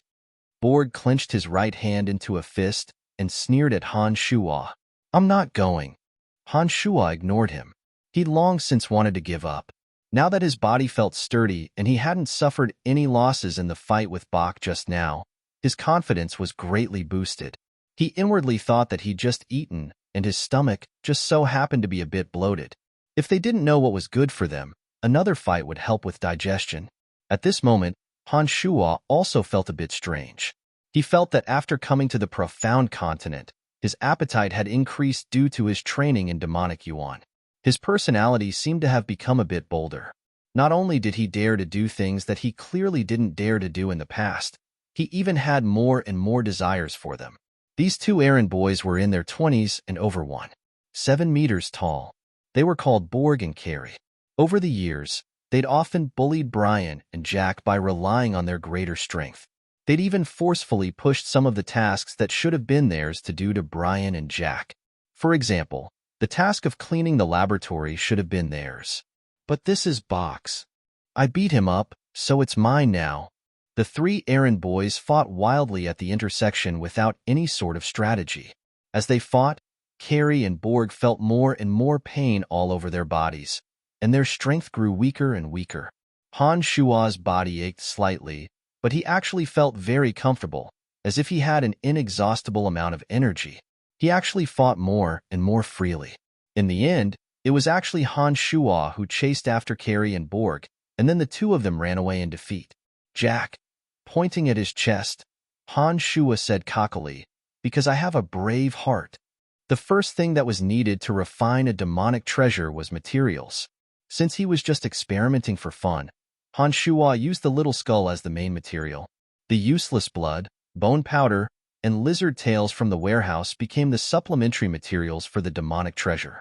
At this moment, little fatty Jack looked at Han Shua with adoration and tugged at Han Shua, laughing heartily. "Brian, you're so amazing now. You actually beat Carrie and Borg away by yourself. How did you do it?" "Brian, Jack, you two should be cleaning the laboratory at this time. You haven't even finished cleaning the statues yet. If you cause us to be punished, then you two brats are finished." Now that he had Little Skull to help him throw out the trash in the morning, and he didn't have to do much for Carrie and Borg, Han Shua suddenly felt a lot more relaxed. Han Shua didn't continue to ask Jack to borrow other magic tomes during this time. He obediently studied the foundations of necromancy and prepared to build a solid foundation first. Chapter 8. The next day, Han Shua was still in a daze and hadn't fully woken up yet. The small door to the warehouse was pushed open with a bang. Little fatty Jack rushed over and shook Han Shua violently as soon as he entered. After shaking Han Shua awake, he yelled excitedly, "Wake up, Brian. There's a good show to watch." Han Shua was still drowsy. He'd just been dreaming that he'd sent Little Skull to beat up Lisa. He hadn't even finished his dream when he was woken up by Jack, who said with dissatisfaction, "It's early in the morning. What's the matter?" Jack's two soybean-sized eyes sparkled with excitement as he laughed heartily. "Brian, I don't know what that Lisa did, but she summoned a very strange little skull. That little skull isn't obedient, and I don't know what's going on, but it's been making a lot of noise in her room this early in the morning." The little skull then ran towards the Light Magic Academy with Lisa chasing after it with all her might. "Oh, I swear, I've never seen a little skull that can run so fast in all my years in Spectre Academy. He even has 7 bone spurs that look like wings." Han Shua was quite pleased at first when he heard this, but when Jack finished speaking, Han Shua's expression changed slightly. He suddenly thought of something and looked towards the small bucket. The water within the colorful bucket had turned inky black at some point. The 7 bone spurs and the little skull had all disappeared. It couldn't be. He'd just used the method of refining demonic treasures to refine it yesterday. In his hazy dreams, he seemed to have given Jack the order to teach Lisa a lesson. But didn't this demonic treasure require 36 days to refine? How could this be? Could it be that he'd used the bone spurs as a substitute for the Devil and had run out of magical yuan? At this thought, Han Shua felt a chill in his heart. He abruptly jumped out of bed. He didn't even care about cleaning the stone statues in the morning. He dragged Jack and ran towards the Light Magic Academy. Han Shua was anxious as he ran. Han Shua wasn't a pure necromancy major student and couldn't be as indifferent to his summoned creatures as they were, completely disregarding the life and death of the summoned creature. During this time, Little Skull had been helping Han Shua throw out the trash, which saved Han Shua a lot of effort. Han Shua had unknowingly developed feelings for Little Skull, so he naturally didn't want anything to happen to him. It wasn't just Han Shua and Jack. Some of the necromancy students also had strange expressions on their faces as they hurried to the School of Light Magic, chattering nonstop along the way. "How strange. What a small skeleton. It's black, and there are 7 bone spurs on its back. I really don't know how Lisa managed to summon it," Amy said as she walked. "Yes, what's even stranger is that this little skull is running so fast. Oh my gosh, can it be that Lisa's mental strength is stronger than ours, so the skeletal warriors she summons are different from ours?" Athena also had a face full of surprise as she made a big fuss as she and Amy sped towards the School of Light Magic. Novice Mage Bella's brow furrowed slightly when she heard Athena's words. She snorted, "I'm also a novice mage, but I've never summoned such a strange skeleton. What's even stranger is that this little skull doesn't listen to its summoner. This doesn't make sense at all. Han Shuo listened to the conversations of the necromancy students as he ran with Jack. From their words, Han Shuo knew that this little skull of his, which had been refined using the method of refining magical treasures, was extremely unusual. Secretly anxious, Han Shuo tried to contact the little skeleton with his mental strength and discovered that he could contact it. However, he didn't know if it was because the little skeleton had been refined using demonic treasures before, but the little skeleton didn't seem to be able to receive his commands and was still running around in the distance. The School of Light Magic didn't have as few students as the Necromancy Major. The Light Major was a large major in the Babylon Academy of Magic, and there were many outstanding students within. In addition, the Light Major students had always hated the Dark Major. This might be because light and dark magic were opposites, especially the Necromancy Major students. The Light Major students loathed them even more, as light magic had a suppressive effect on necromancy magic. Many light magic spells were extremely destructive to the dark creatures summoned by necromancers. It wouldn't be an exaggeration to say that light magic was the nemesis of the Necromancy Major. After Han Shuo returned to the Necromancy Major, he'd learned a great deal of knowledge. He'd learned from the necromancy students that this was common knowledge, and was even more worried for his little skull. Dragging Jack, Han Shuo sprinted all the way. His speed was very fast, and his frail body was even faster than some necromancy students. The necromancy students behind him all jumped in fright, thinking, since when did this idiot's stamina become so good after he'd gone crazy? By the time Han Shuo reached the Light Major students, Jack had already collapsed from exhaustion. He sat on the ground and panted heavily, yelling, "Brian, you run so fast. I'm about to die of exhaustion from being dragged by you, but you don't even have a sweat on your head." At this moment, Han Shuo's attention was completely focused on the little skull that was bouncing here and there in the School of Light Magic, and he completely ignored Jack's complaints. In the middle of the magic plaza of the School of Light, a little skull that was as black as ink, with 7 bone spurs sticking out of its back, and a bone knife that looked like a small dagger in its hand that sparkled with a dim light, was scurrying around in the plaza. The black little skull's bones had been refined by Han Shuo and seemed to shimmer with a faint halo of light. The bone spurs sticking out of its back looked natural and didn't give off any sense of awkwardness, as if they should have been there in the first place. As it ran, its 2 calf bones stretched out like springs, and the 7 bone spurs on its back would flap continuously as it ran. Although they couldn't carry it through the air, they seemed to act as a support, making it very fast. Lisa, who was chasing behind him, couldn't hit it with any of her necromancy spells. There were quite a few light magic students in the plaza of the School of Light, as well as some enormous stone pillars carved with intricate patterns. The little skull darted between the students and the stone pillars with an unspeakably nimble and strange body, leaving Lisa helpless. Han Shuo was a bit taken aback when he saw the little skull suddenly become so nimble. He hastily gathered his mental strength and wanted to order the little skull to return to the warehouse, but the little skull didn't seem to receive Han Shuo's mental commands at all. It continued to dart between the stone pillars and the light magic students, causing the light magic students to yell and run in all directions. The plaza was a scene of chaos. Lisa, your necromancy major has really become more and more unbridled lately.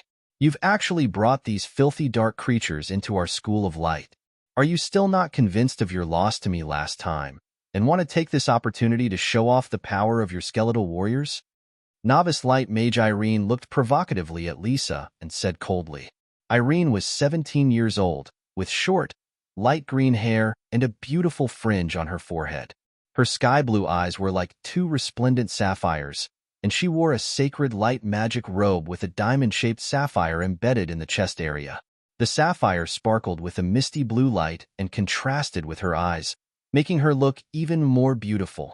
She was also a little beauty. Han Shuo stared at Irene and secretly compared her to Lisa. He discovered that Irene wasn't the slightest bit inferior to Lisa, and her chest was beginning to show signs of plumpness, much more than Lisa's. Irene, I don't need you to meddle in my affairs. Don't think that I'll be afraid of you just because you're from the Camplin family. Lisa temporarily stopped chasing Little Skull and snorted coldly at Irene. Umph! Filthy dark creatures must not be allowed to appear in the sacred school of light. Since you can't take him away, then I'll help you. Irene raised her two hands with a saintly expression and slowly chanted, "O sharp blade of light, transform into a long sword that purifies evil and cleave apart this lowly life. Light sword slash." A long sword made of pure, blinding light appeared after Irene finished her incantation. Under Irene's command, it swiftly charged towards the little skeleton. Han Shua's little skull had been hiding all this time. When Lisa had stopped just now, Little Skull had also foolishly stopped as well. He didn't seem to be able to react until Irene's light sword slashed at him, and the light sword pierced directly into the skeleton in front of his chest. The dark, ink-colored skeleton seemed to suddenly light up with a faint, eerie light the moment the light sword pierced into it. The light sword then disappeared, and a faint puff of black smoke rose from the Little Skull's chest. Little Skull wobbled a bit after being hit, but steadied himself again. He held the little dagger that shone with a cold light and looked around, as if trying to see who had hit him. Phew! This dark creature didn't immediately fall apart after being hit by the holy light of light magic. Yes, this is really strange. Light magic is the bane of dark creatures. His skeleton should have turned to dust under the holy light. What's going on? Could it be that the necromancy major has already researched a way for dark creatures to not be afraid of the holy light of light magic? How is this possible? If this is the case, then aren't the dark creatures of the necromancy major too powerful? Han Shua looked around and discovered that the surrounding light major students all had shocked expressions on their faces. All of them looked in disbelief at the little skull that was looking around. When dark creatures of the necromancy major were hit by light magic, they would suffer additional damage in addition to their normal attack power. Higher-level dark creatures would begin to rot, and low-level ones like the skeletal warriors should have immediately turned to dust and disappeared. But now, this little skull that Han Shua had refined with the demonic treasure had subverted the common sense of magic and proved an unimaginable truth to the light and necromancy major students. Cries of surprise continuously rang out from the mouths of the light major students. Even Lisa was dumbfounded, stunned by this valiant little skull. But just as everyone was in shock, the little skull looked around for a long time and finally found who had hit him. Its 5 bony fingers grasped the small bone dagger that glittered with a cold light and rushed towards Irene. 7 bone spurs flapped rapidly as it appeared in front of Irene with a speed that shouldn't have been possible for a skeletal warrior. The little bone dagger gripped in its hand and suddenly stabbed towards the panicking Irene. Irene paled in fright as she watched the little skull rush in front of her. She knew that she didn't have time to chant another incantation, so she hastily used all her strength to dodge to the left. Irene suddenly cried out in surprise when she heard a ripping sound. Because Irene had dodged quickly, the little skull's dagger didn't stab her. Instead, it tore open Irene's magic robe from her right shoulder to her chest, revealing her snowy white skin. The little skull still had a small piece of her chest on top of the bone dagger. He stood there in a daze and didn't take advantage of the situation to continue attacking. Damn it, that was beautiful. I'd like to see her use her lightsaber slash and tear open all her clothes, Han Shua thought to himself in a carefree manner. As soon as this thought came to mind, Han Shua suddenly felt his mental strength become extremely focused. The little skull's calf bones straightened, and its body stood ramrod straight. The bone dagger in its hand flashed with a cold light as it once again rushed towards the flustered and embarrassed Irene who was covering her upper body. It was obvious that it wanted to carry out Han Shua's order, to tear open all her clothes. Now it's receiving an order. This perverted skeleton. Chapter 9. Erin's shirt was slashed open, revealing her snow-white skin. Even a small part of her right breast could be vaguely seen. At this moment, she was so embarrassed and panicked that she couldn't help but scream. That snow-white area attracted the fiery gazes of the male students of the light major. Erin was a beautiful girl to begin with, and she had an awe-inspiring and inviolable aura of holiness about her. This made her even more beautiful.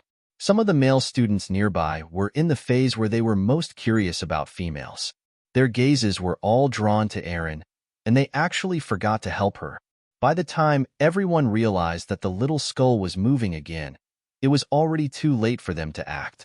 The little skull had already drawn close to Erin with the black bone dagger in hand. In order to avoid accidentally hurting Erin with their magic, they didn't dare to act rashly. Erin felt a sense of despair and helplessness when she saw the dark holes in the little skull's eyes. She seemed to have been frightened and stopped moving. Erin's face was full of grief when the little skull raised the gleaming bone dagger close to her. She hadn't thought that she would be killed by the dark creature she hated the most, and by the weakest of dark creatures, a skeleton warrior at that. It was quite sad. Rip! Erin felt a chill on the right side of her waist. She thought that she had been stabbed, but when she turned her head to look, she discovered that she hadn't been stabbed. However, the magic robe from the right side of her waist to her calf had been slashed open again, revealing even more of her breasts. Her firm and smooth waist and smooth, firm, and beautiful legs were revealed once more after the slash. Even the light green, tight-fitting lace underwear had been torn open from the right side. Erin could already hear the sounds of some of the male students swallowing their saliva and the female students chattering. To her, it was indeed terrifying to be killed by the little skeleton with a single slash, but to be stripped naked in front of everyone's eyes was worse than death. An ear-piercing shriek came out of Erin's mouth. She covered her lower body with one hand and her upper body with the other as she ran in an extremely disorientated manner. What's with this little skull? Why would it cut Erin's clothes? Don't just stand there. Quickly eliminate him. Amidst the heated discussion, the students of the School of Light Magic finally reacted. One by one, they raised their arms, as if they were going to chant an incantation to attack the little skull. After the attack, the little skull stood there in a daze, as if he needed Han Shua's continuous command before he knew what to do. Seeing the little skull's dumbfounded look, Han Shua became anxious and did not know what to do. Lisa seemed to be about to say something, but when she saw that Erin's magic robe was torn, she hesitated for a moment and didn't say anything in the end. Damned dark creatures, how dare you attack the beautiful Miss Irene? Accept the punishment of Claude, a mid-ranked knight. At this moment, a figure sprinted over from the distance. Because his speed was too fast, Claude had already appeared next to the little skull by the time he'd finished speaking. Claude's figure dashed agilely towards the little skull as soon as he appeared. His right hand punched out, and a beam of pale green light shot fiercely at the dazed little skull, who was completely unaware of the danger. The little skull was flung into the air involuntarily after receiving the blow, landing with a thud on the ground. Beautiful Miss Irene, I've come a step too late, and I've startled you. Claude bowed courteously to Irene after sending the little skull flying with a punch, speaking humbly. Claude was 18 years old, and his silver hair was tied up and casually draped over his back. He wore a white training robe, and his features were extraordinarily handsome. The female students of the light magic cast furtive glances at him as soon as he appeared, their faces bright red as they whispered to the girls around them. Wow, it's Claude. He's a journeyman knight at 18, and the youngest son of the commander of the Griffin Legion. So strong. Love-struck fool, Claude likes Irene. You're only from a small family, and you're not as beautiful as Irene. He won't take a fancy to you. The female students of the light major nearby discussed in low voices, all of them sneaking furtive glances at Claude as if he were the Prince Charming of their dreams. The male students, on the other hand, looked at Claude with expressions of hate and fear. Just as the crowd was discussing in low voices, the little skull that had been sent flying by Claude's sword stood up shakily. The dark ribs in front of his chest wobbled along with his short, skinny body. Irene covered her upper and lower body with a bedraggled expression. Her face was bright red, but she breathed a sigh of relief when she saw Claude appear. She was about to speak to Claude when she saw the little skull standing up shakily behind Claude. Irene's pure and holy beauty immediately revealed an expression of panic and disgust. She pointed behind Claude and said frantically, "Claude, destroy that ugly dark creature and I'll eat with you." Claude turned back when he heard Irene's words and made a light sound, as if he hadn't thought that the little skull would still be alive. He then smiled brightly and bowed to Irene. "I'm willing to serve you." Claude's aura changed abruptly as he turned around. His previous refined and courteous demeanor faded away, replaced by a fierce light in his eyes. He also punched out with his right hand, and the light green light appeared once again, quickly shooting towards the little skull. Who would have thought that at this moment, a small, skinny figure would suddenly rush out from the left and stand right in front of the little skeleton? The light green light that Claude shot out from his fist landed on the small, skinny figure.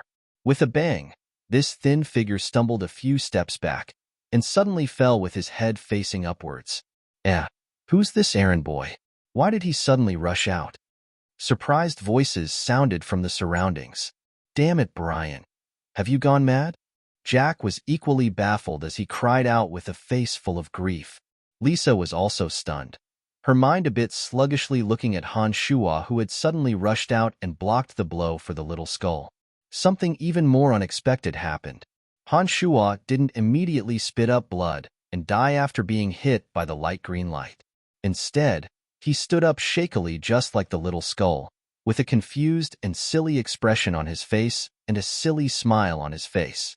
As for the little skull, he suddenly swayed as if he was having a seizure, then suddenly turned around.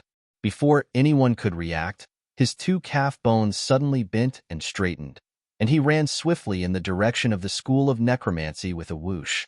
As for the attacker, Claude's body suddenly staggered for some reason, and he also fell to the ground.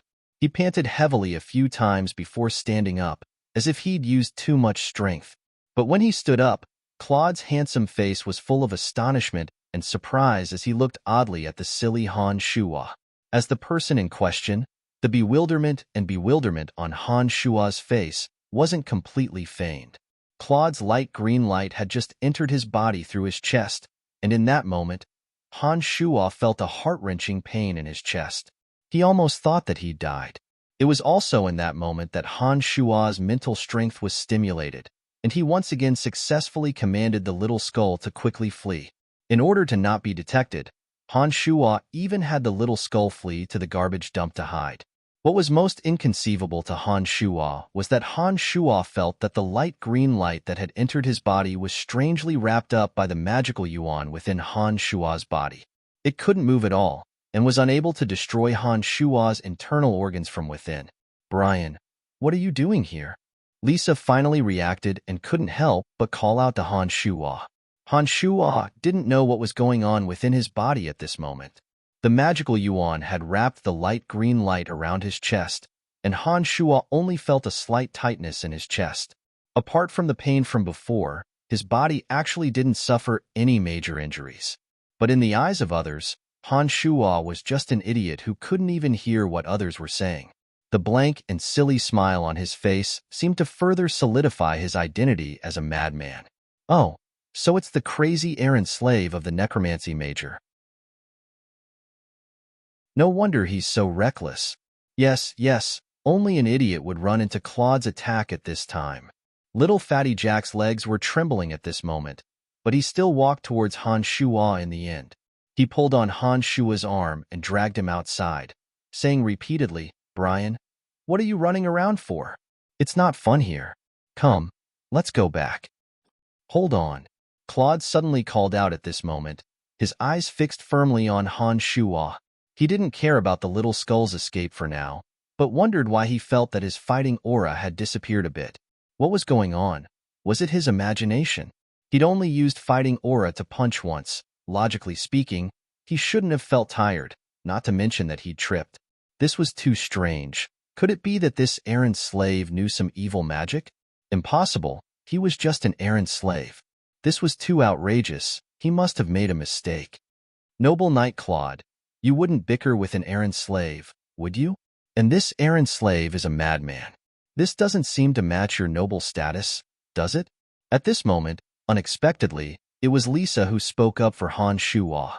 Claude bowed to Lisa from afar when he heard Lisa's words, then looked deeply at Han Shuo and nodded. "You can leave now. These two errant slaves can leave, But you, Lisa, you must give me an explanation for summoning such a dirty skeletal warrior and tearing my clothes. Erin had draped a loose white robe over her body at some unknown time. She'd recovered from her panic at this moment and looked coldly at Erin as she spoke. What does this have to do with me? I didn't summon that strange black little skull at all. Otherwise, how could I have lost control of him? He snuck into my room in the middle of the night and kicked me twice. I'm also a victim. Lisa snorted lightly and responded coldly as well. How is this possible? If it wasn't you who summoned him, then who did? It must have been someone from your necromancy major who summoned him. No matter who it is, I'll make him pay. Erin said furiously. Hugh, Bach, when I was throwing the trash, I saw him run out of Bach's room. Han Shua had a silly smile on his face as he stammered as if he couldn't express himself clearly, but everyone understood what he meant. All right, it was him all right. He's definitely trying to get revenge for me beating him up last time. Lisa's face darkened as she said coldly. On the other side, Erin's face was also ashen as she ground her teeth so hard that crunching sounds could be heard. Just as the two of them were about to settle scores with Bach, the school bell suddenly rang. Everyone froze when they heard the bell, and the light majors ran off to the light majors, while the necromancy majors ran off to the dark majors. Only Han Shua and Jack stood there dumbly. Han Shua laughed dumbly again and said to Jack, Bach's done for.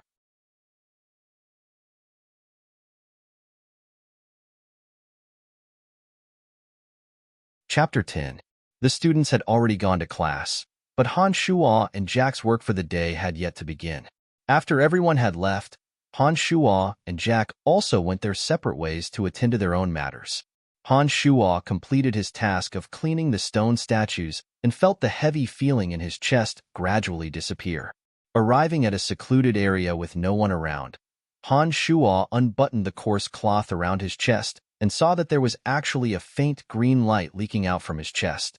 It seemed that under the magical Yuan's wrapping, Claude's green fighting aura was gradually leaking out from his chest through this method. Letting out a light breath, Han Shua's heart began to relax. He thought to himself that the magical Yuan used to train in magical Yuan was indeed miraculous.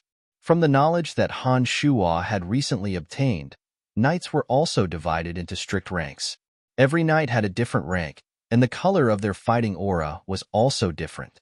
They were Apprentice Knight, light blue, Novice Knight, dark blue, Journeyman Knight, light green, Advanced Knight, dark green, Earth Knight, milky white, Sky Knight, silver, and Holy Knight, golden yellow. Since Claude's fighting aura was light green, this meant that he truly had the strength of a Journeyman Knight. When a Journeyman Knight used his fighting aura to strike a normal person, it would certainly be a fatal blow. There was absolutely no luck involved. The reason why Claude was able to survive without any serious injuries was obviously because he had trained in magical Yuan.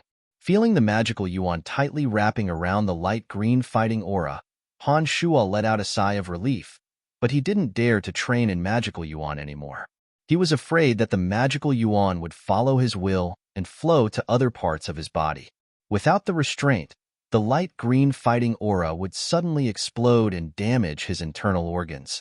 It was a good thing that as time passed, the magical Yuan gradually dissipated in the form of specks of light. This made Han Shua feel less worried. Because class had already started, no one had come to search for the little skull when he was hiding in the garbage dump. This storm wouldn't end so quickly, and it was broad daylight right now. Han Shua didn't dare to order the little skull to return to the warehouse, lest he be discovered on the way back.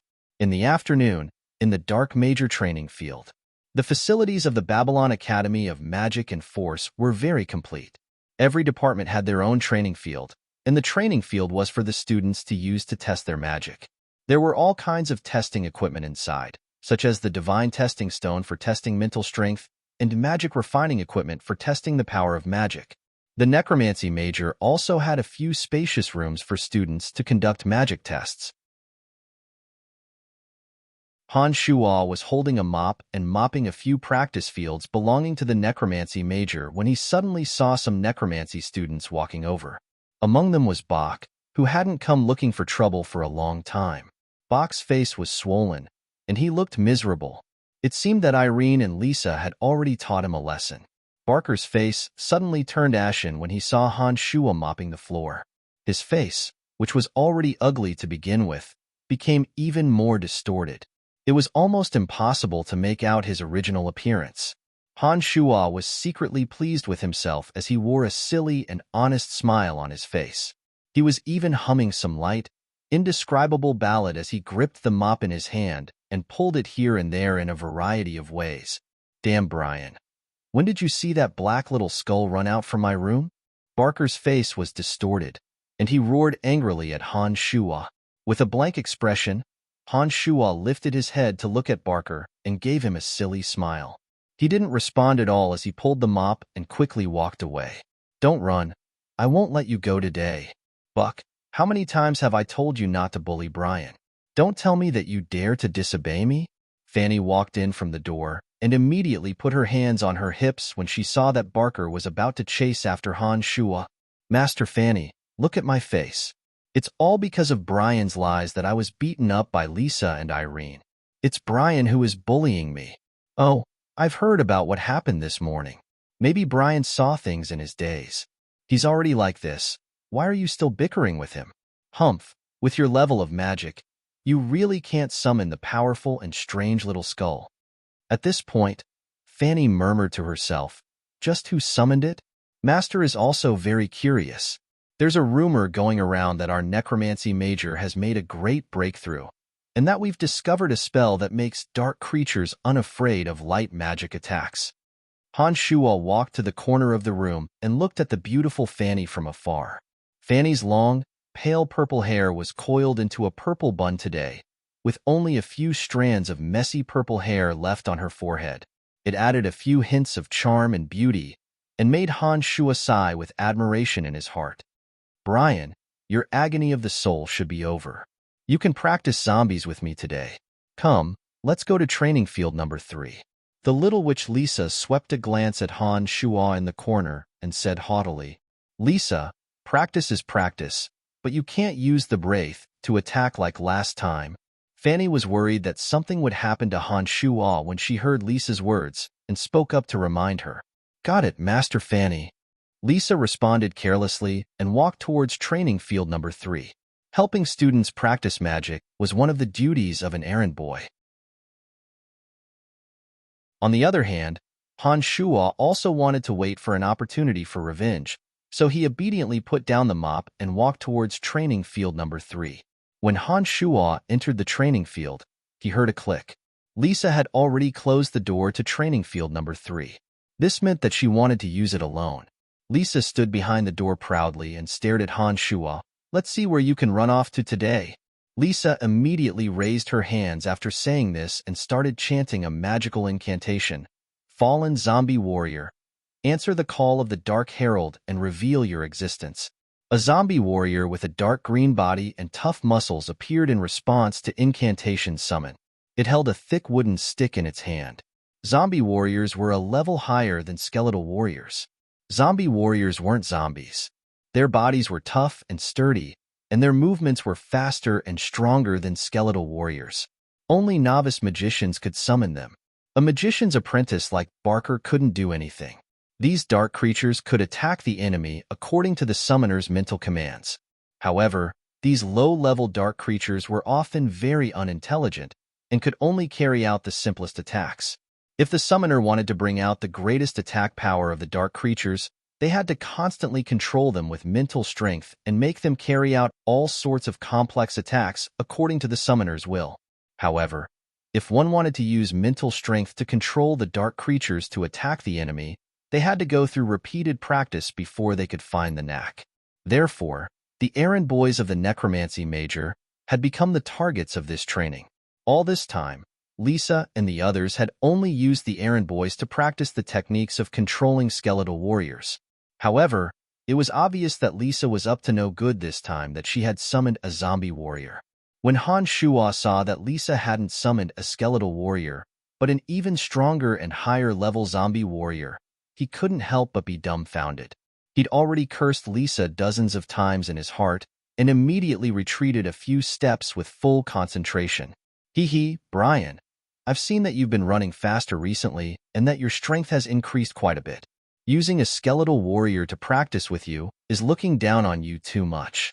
Today, accompany the future Grand Magus Necromancy and practice how to better control zombie warriors. Lisa's beautiful face was flushed red, and her bright eyes carried a devilish smile that harbored evil intentions. As she spoke, she had already directed the zombie warrior to rush towards Han Shuo. This zombie warrior held a thick wooden club and ran towards Han Shuo under Lisa's control. Its speed was quite fast, and it arrived in front of Han Shuo in an instant. The thick club in its hand smashed down towards Han Shuo's head. In that instant, Han Shuo seemed to understand the true essence of cultivating demonic arts. Then, a demonic practitioner can do as he pleases, seemed to become a voice, constantly floating in Han Shuo's mind. Finally, with a low growl, Han Shuo bent his body and lowered his head. The direction in which he had been dodging suddenly changed, and he swiftly charged in Lisa's direction.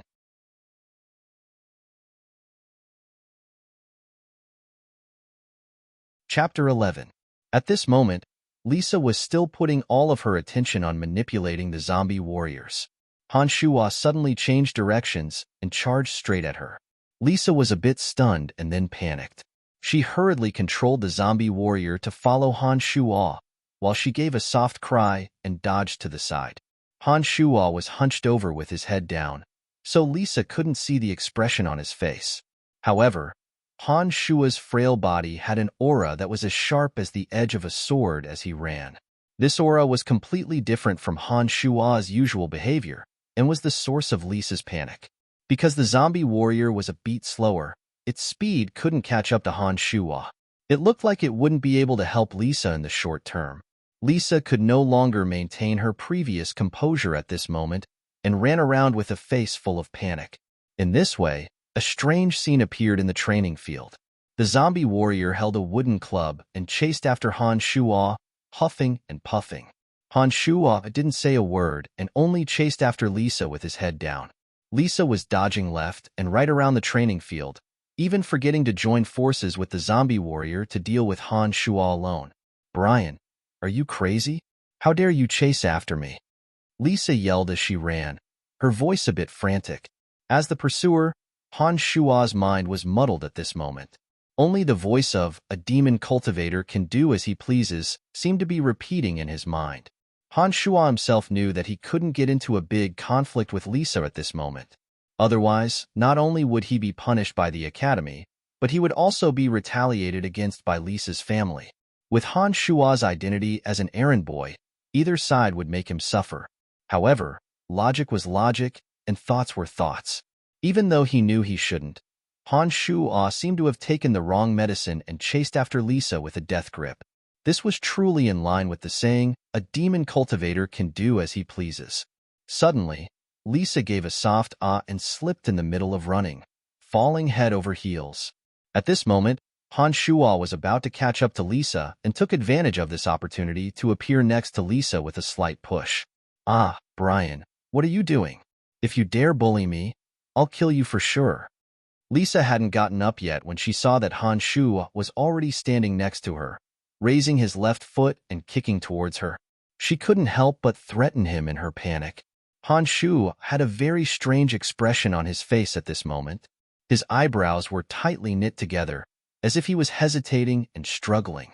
Logic didn't allow him to kick Lisa, but when Lisa said, "I'll kill you for sure," a trace of violence suddenly flashed across his face. His left foot didn't stop and kicked towards Lisa's round and perky butt. With a bam, the kick landed squarely on its target. Han Shuo felt as if his left foot had kicked a smooth rubber ball, with a soft bounce to it. Lisa, who'd been kicked, unsurprisingly let out a cry of pain like a pig being slaughtered, and cursed Han Shuo incessantly. At the same time, the magical yuan on Han Shuo's chest that had been enveloping Claude's light green fighting aura suddenly began to rapidly circulate like a whirlpool. Han Shuo could clearly feel that as the magical yuan rapidly circulated, Claude's light green fighting aura gradually turned into strands of strange energy that dissolved into the whirlpool. In just a moment, The light green fighting aura that had remained in Han Shua's body for a day disappeared without a trace within the circulation of the magical yuan. The magical yuan in Han Shua's body grew noticeably stronger, making Han Shua feel that the light green fighting aura seemed to have been digested by the magical yuan. At this moment, the magical yuan in Han Shua's chest once again flowed aimlessly within Han Shua's body. Han Shua felt that the physical strength he'd just expended was suddenly restored, and even his mind was at its peak, as if he'd eaten some extremely nourishing elixir. At this moment, Han Shua seemed to understand the true meaning of the phrase, "A demon can do as he pleases." It seemed that as long as he acted according to his heart's desires, the magical yuan would circulate faster, and he would be able to absorb and transform the fighting aura that remained in his body into nourishment for the magical yuan within his body. A demon can do as he pleases, and a demon can harm others to benefit himself. So even cultivation has to be like this. Han Shua thought to himself with a strange expression on his face. Whoa!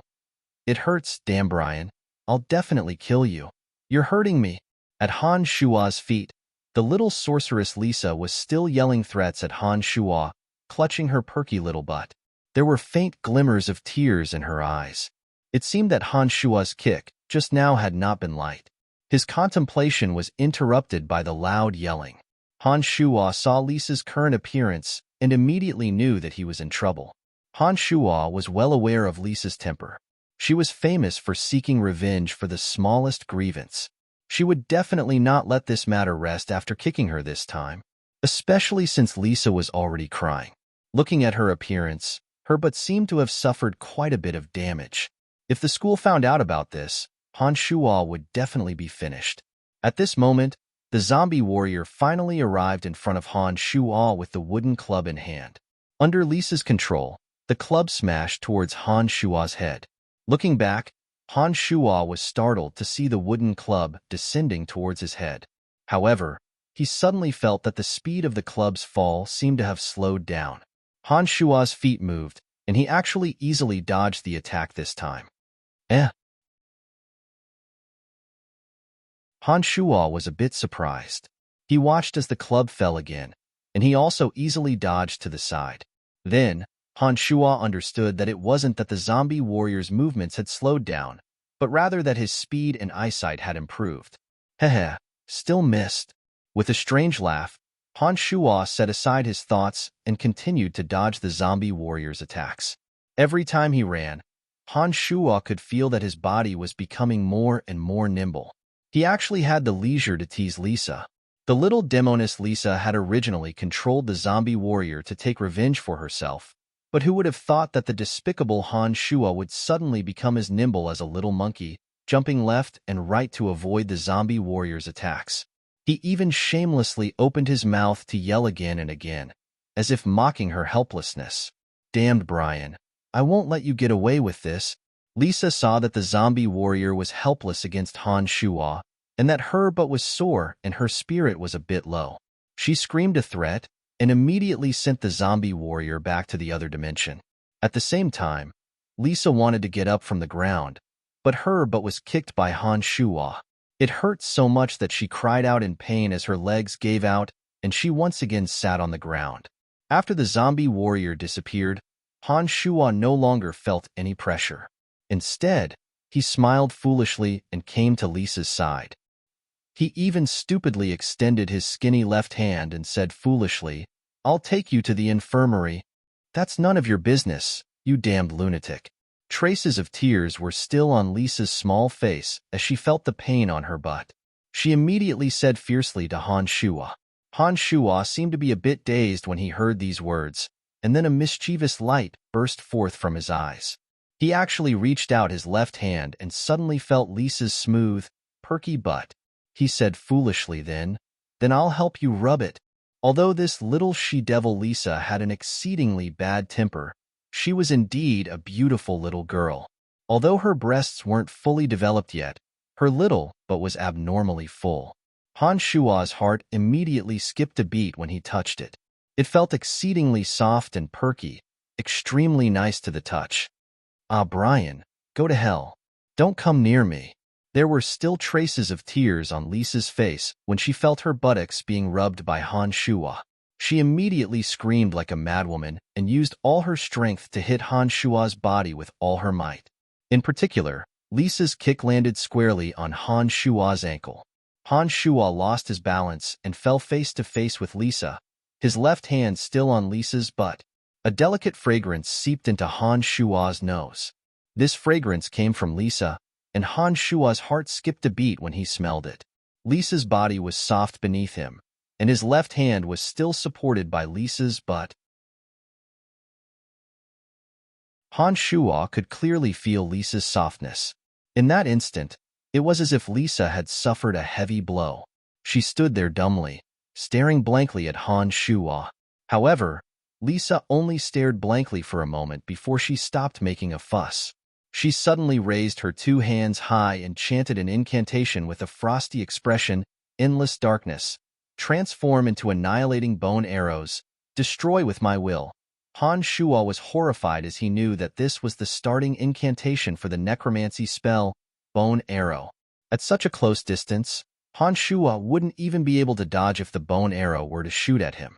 Who knew if some part of his body would be pierced through by the bone arrow? That wouldn't be a laughing matter. Moreover, Lisa's expression was frosty, and it was obvious that she wasn't joking. She seemed to really want to kill Han Shuo. Lightning flashed through his mind. Without waiting for Lisa to finish chanting the incantation, Han Shuo immediately stretched out his two hands and abruptly pressed down on Lisa's jade-like arms, hugging her tightly. He then abruptly moved his face closer to Lisa and hurriedly opened his mouth to kiss Lisa's rosy little lips. Destroy in front of Wu Wu. Lisa's incantation stopped there, and she finally didn't finish chanting. The two kisses met, and a soft, wet feeling drifted into Han Shuo's heart. Han Shuo's entire body was muddled, and he felt as if he had fallen into the clouds. His entire body was floating, and he didn't know what was going on. Even before he attached himself to Brian, Han Shuo had never kissed a woman before. The feeling of kissing only existed in his theoretical imagination. Now that he'd actually done it, he was dazed for the first time. He only felt that this feeling seemed to be even more wonderful than he'd imagined. Lisa's face was crimson red, and her breathing was ragged. Her eyes were dazed, and she was as stupefied as Han Shuo. She was completely unaware that she was being violated by Han Shuo at this moment. After a while, Lisa suddenly pushed Han Shuo away and pointed at Han Shuo with a red face. Idiot Brian. Why do you always carry so many random things in your pants? Last time it was a rock. This time it's a stick. Han Shuo.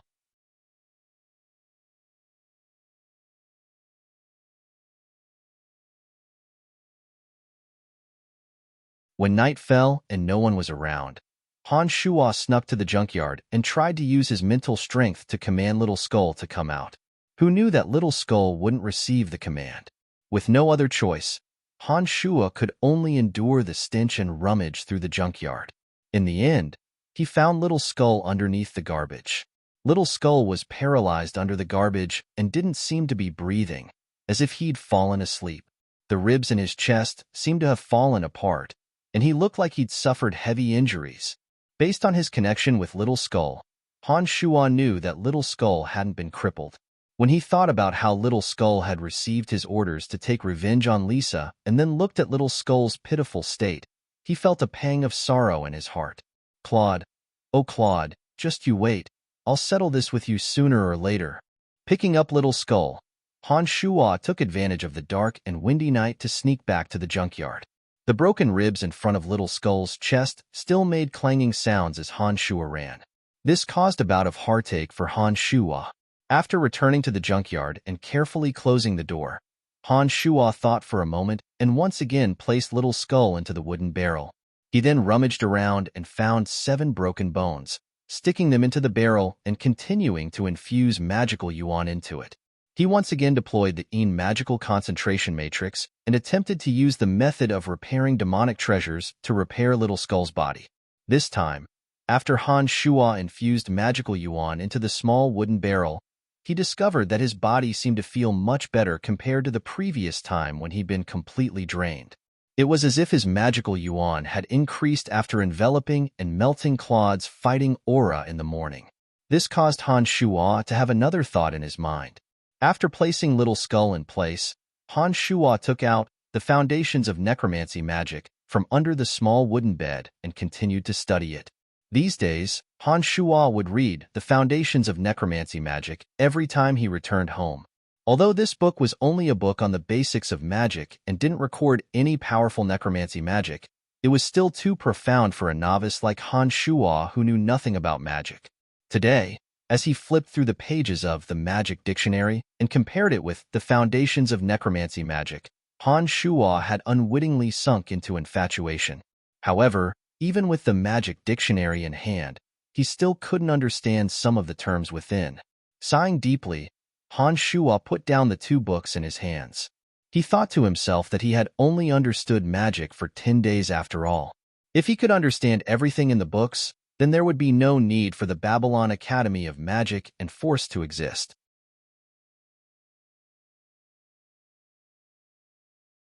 In the entire Babylon Academy of Magic and Martial Arts, there were not only adept mages as teachers and other majors, but also archmages who were more knowledgeable and more powerful. However, because there were too few necromancy students, there were also only 2 of them as teachers, and both of them were only adept mages. On one hand, there was no need to invest too many teachers in a small necromancy major. On the other hand, because the necromancy major had declined, there were too few archmages.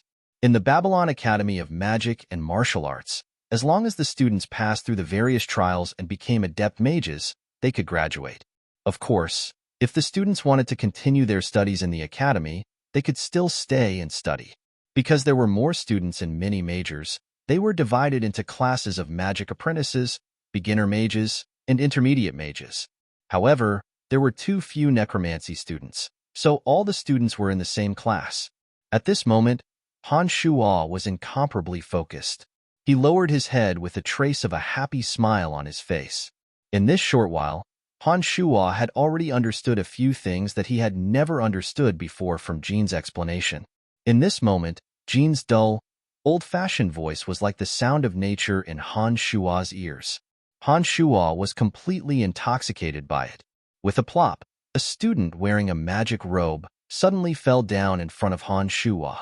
He stuck his butt up, his face making intimate contact with the white jade floor.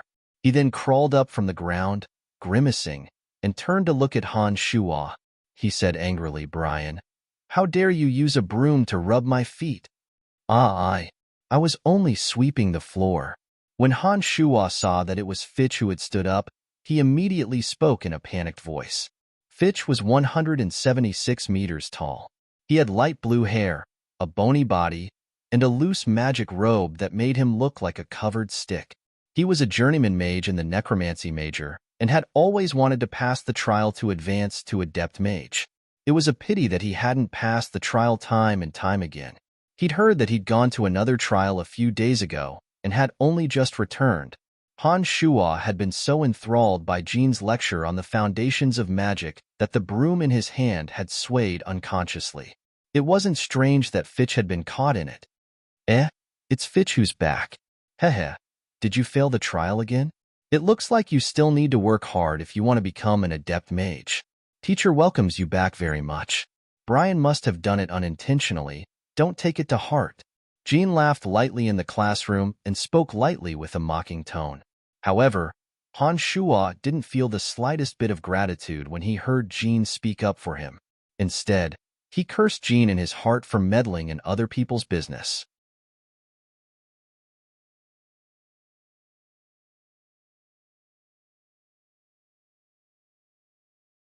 Chapter 13.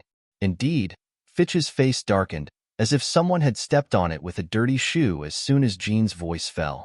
He glared fiercely at the naive Han Shuo and said to Jean, "Master Jean, this audacious errand slave dared trip me. How can I not teach him a lesson?" Fitch rolled up his sleeves as he spoke and took out his gray magic staff, swinging it towards Han Shuo's forehead. Han Shuo breathed a sigh of relief when he saw that Fitch hadn't used magic and was only using the magic staff to hit him. Although Fitch was tall, he didn't have much strength.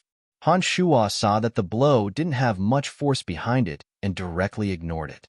He stood where he was and didn't dodge, only smiling foolishly. Slap. When the magic staff hit Han Shuo's forehead, Han Shuo suddenly felt pain and immediately cried out in agony. He grimaced in pain as he looked at the magic staff in Fitch's hand.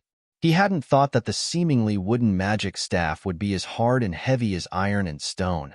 Han Shuo only felt his head buzz in that instant as a large, round bump appeared on his forehead. Damn it! Why is this magic staff so hard and heavy? I've miscalculated. Han Shuo thought to himself as his head buzzed, and before he could react, he was hit on the forehead again. His head immediately sank, and he fainted on the ground.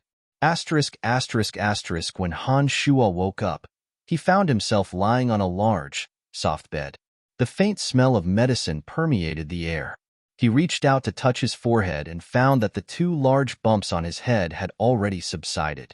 Some kind of medicine seemed to have been applied on them, and they felt cool and comfortable. You're awake? A pretty face suddenly moved closer. She had long, lavender, wavy hair, bright eyes, and white teeth. Her sexy red lips breathed a faint fragrance onto Han Shuo's face. Master, Fanny. Han Shuo's heart skipped a beat as he exclaimed softly when he saw the pretty face in front of him. He then straightened his body and sat up on the soft bed, looking around. The room was 20 square meters in size and was surrounded by large cabinets that held all sorts of medicine bottles. There were also some skeletons of magical creatures to the side. The walls were covered in magical patterns and words, and there was a round black stone table in the middle that formed a simple magical matrix. With just a glance, Han Shuo knew that this was Fanny Lab. While Han Shuo was looking around, Fanny was also looking at Han Shuo in surprise. It was only when Han Shuo's head turned around and looked at her that Fanny stretched out her slender finger and lightly touched Han Shuo's forehead. She then exclaimed softly and said in surprise, the swelling has subsided so quickly. There's not even a drop of blood after being hit by such a heavy magic staff. How is this possible? Han Shuo's heart skipped a beat when he was touched by Fanny's finger. His nose even greedily inhaled deeply, and a trace of a satisfied smile blossomed at the corner of his mouth as he smelled the delicate fragrance that came along with her finger. Han Shuo's behavior gave Fanny quite a fright. Han Shuo's actions just now had a few hints of teasing and wanton, completely different from Brian's usual timid and cowardly behavior. This caused Fanny to be a bit taken aback for a moment, and then sighed in realization. She murmured softly, I didn't believe them before, but now it looks like Brian is indeed a bit crazy. Who would have thought that an agony of the soul would make him like this? Sigh.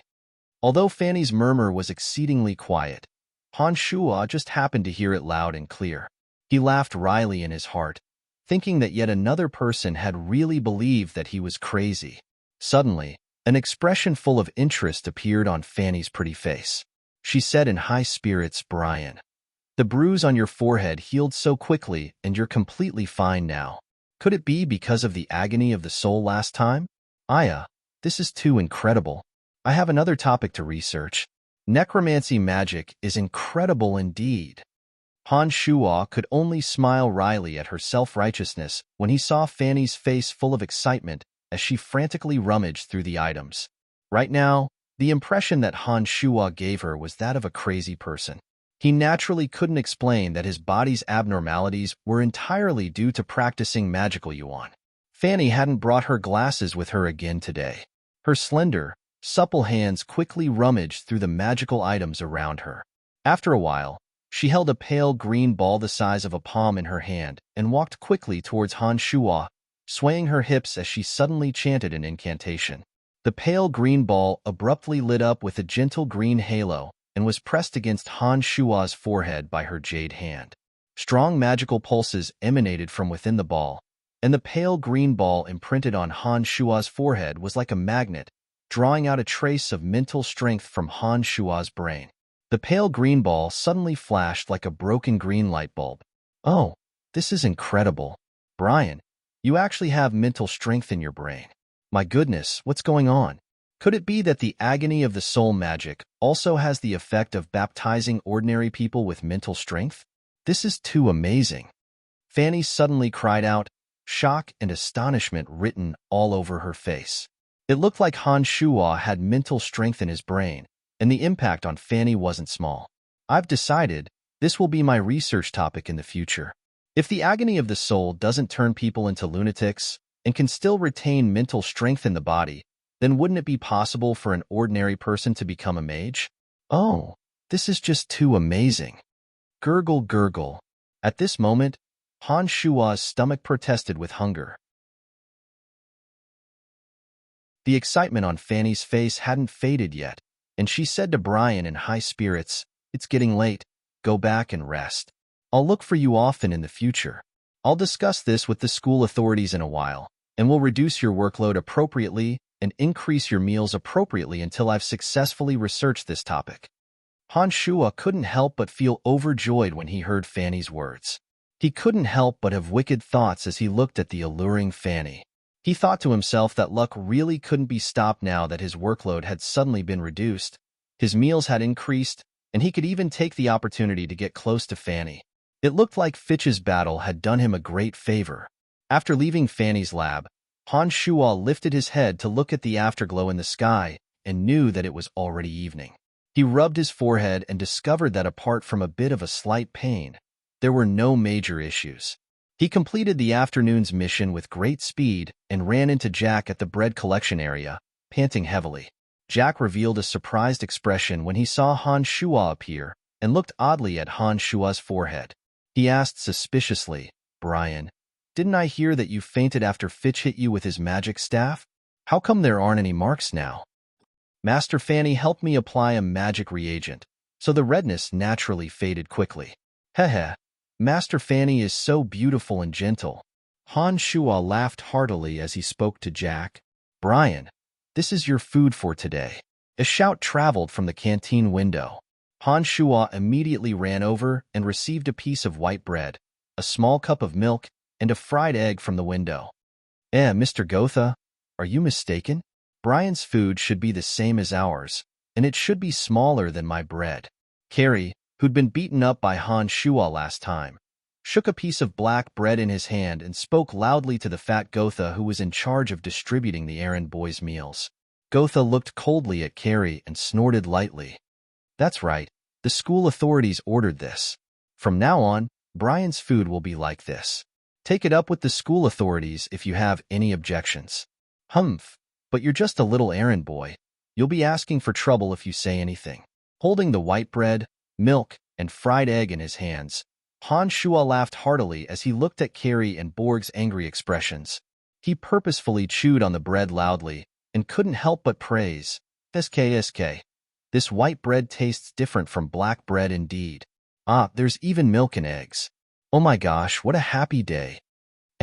Brian, let me drink some milk. That milk looks delicious to me." Little fatty Jack licked his lips and looked at Han Shua with a face full of envy. "There's still half a cup left. Take it." Han Shua generously handed it over to Jack and then pulled Jack away with a wide grin, leaving behind a furious Carrie and Borg. When he returned to the warehouse that night, Han Shua took a look at the little skull and discovered that the little skull was still lying in the small wooden bucket. However, the 7 small whirlpools within the bucket had stopped spinning. One look at Han Shua, and he understood that this was because the magical yuan had been used up. He reached out to condense his magical yuan and reinfused it into the 7 broken bones. Only when the whirlpools appeared around the 7 broken bones did Han Shua finally stop and go to bed. The magical concentrating formation was only one method of refining demonic treasures. Logically speaking, a single infusion of magical yuan should have been able to maintain the formation for 36 days. However, Han Shua's magical yuan was too weak, and the materials he'd used were all scraped together haphazardly. Therefore, he hadn't been able to achieve the desired results. Sitting on the bed and practicing for a while, Han Shua felt that the magical yuan within his body had grown quite a bit. A light bulb went off in his head at this moment.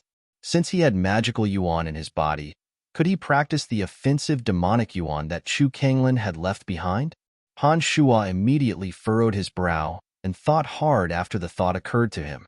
He could vaguely sense that there were many demonic cultivation methods in his mind, except that many of these demonic cultivation methods were a bit hazy and indistinct, as if they were separated by a thin, blurry paper that he couldn't immediately pry into clearly. Han Shuo furrowed his brow and painstakingly searched through his memories. He discovered that the memories in his brain seemed to be a complete mess, and he couldn't remember everything. There were only 3 methods that he could completely remember. One was the basic demonic method, the other was the magical concentration matrix for refining demonic treasures, and another was the mystical glacial spellfire. The mystical glacial spellfire was a method of utilizing magical yuan. Its power could be continuously increased as one's realm increased. Circulating the spellfire according to a special meridian route, one could produce red and purple magical flames in one's fingers and palm. The red flames were scorching hot and the purple cold. If one's magical yuan was strong enough and his realm reached a high enough level, he could condense the magical yuan into 2 enormous balls of red and purple magical flames in the palms of his hands. They had the attacking power of burning and piercing coldness. After clarifying all this, Han Shuo immediately felt as if he had obtained a treasure. Ignoring the other obstructed memories, he immediately began circulating the magical yuan according to the spellfire and slowly gathered the magical yuan in his right hand.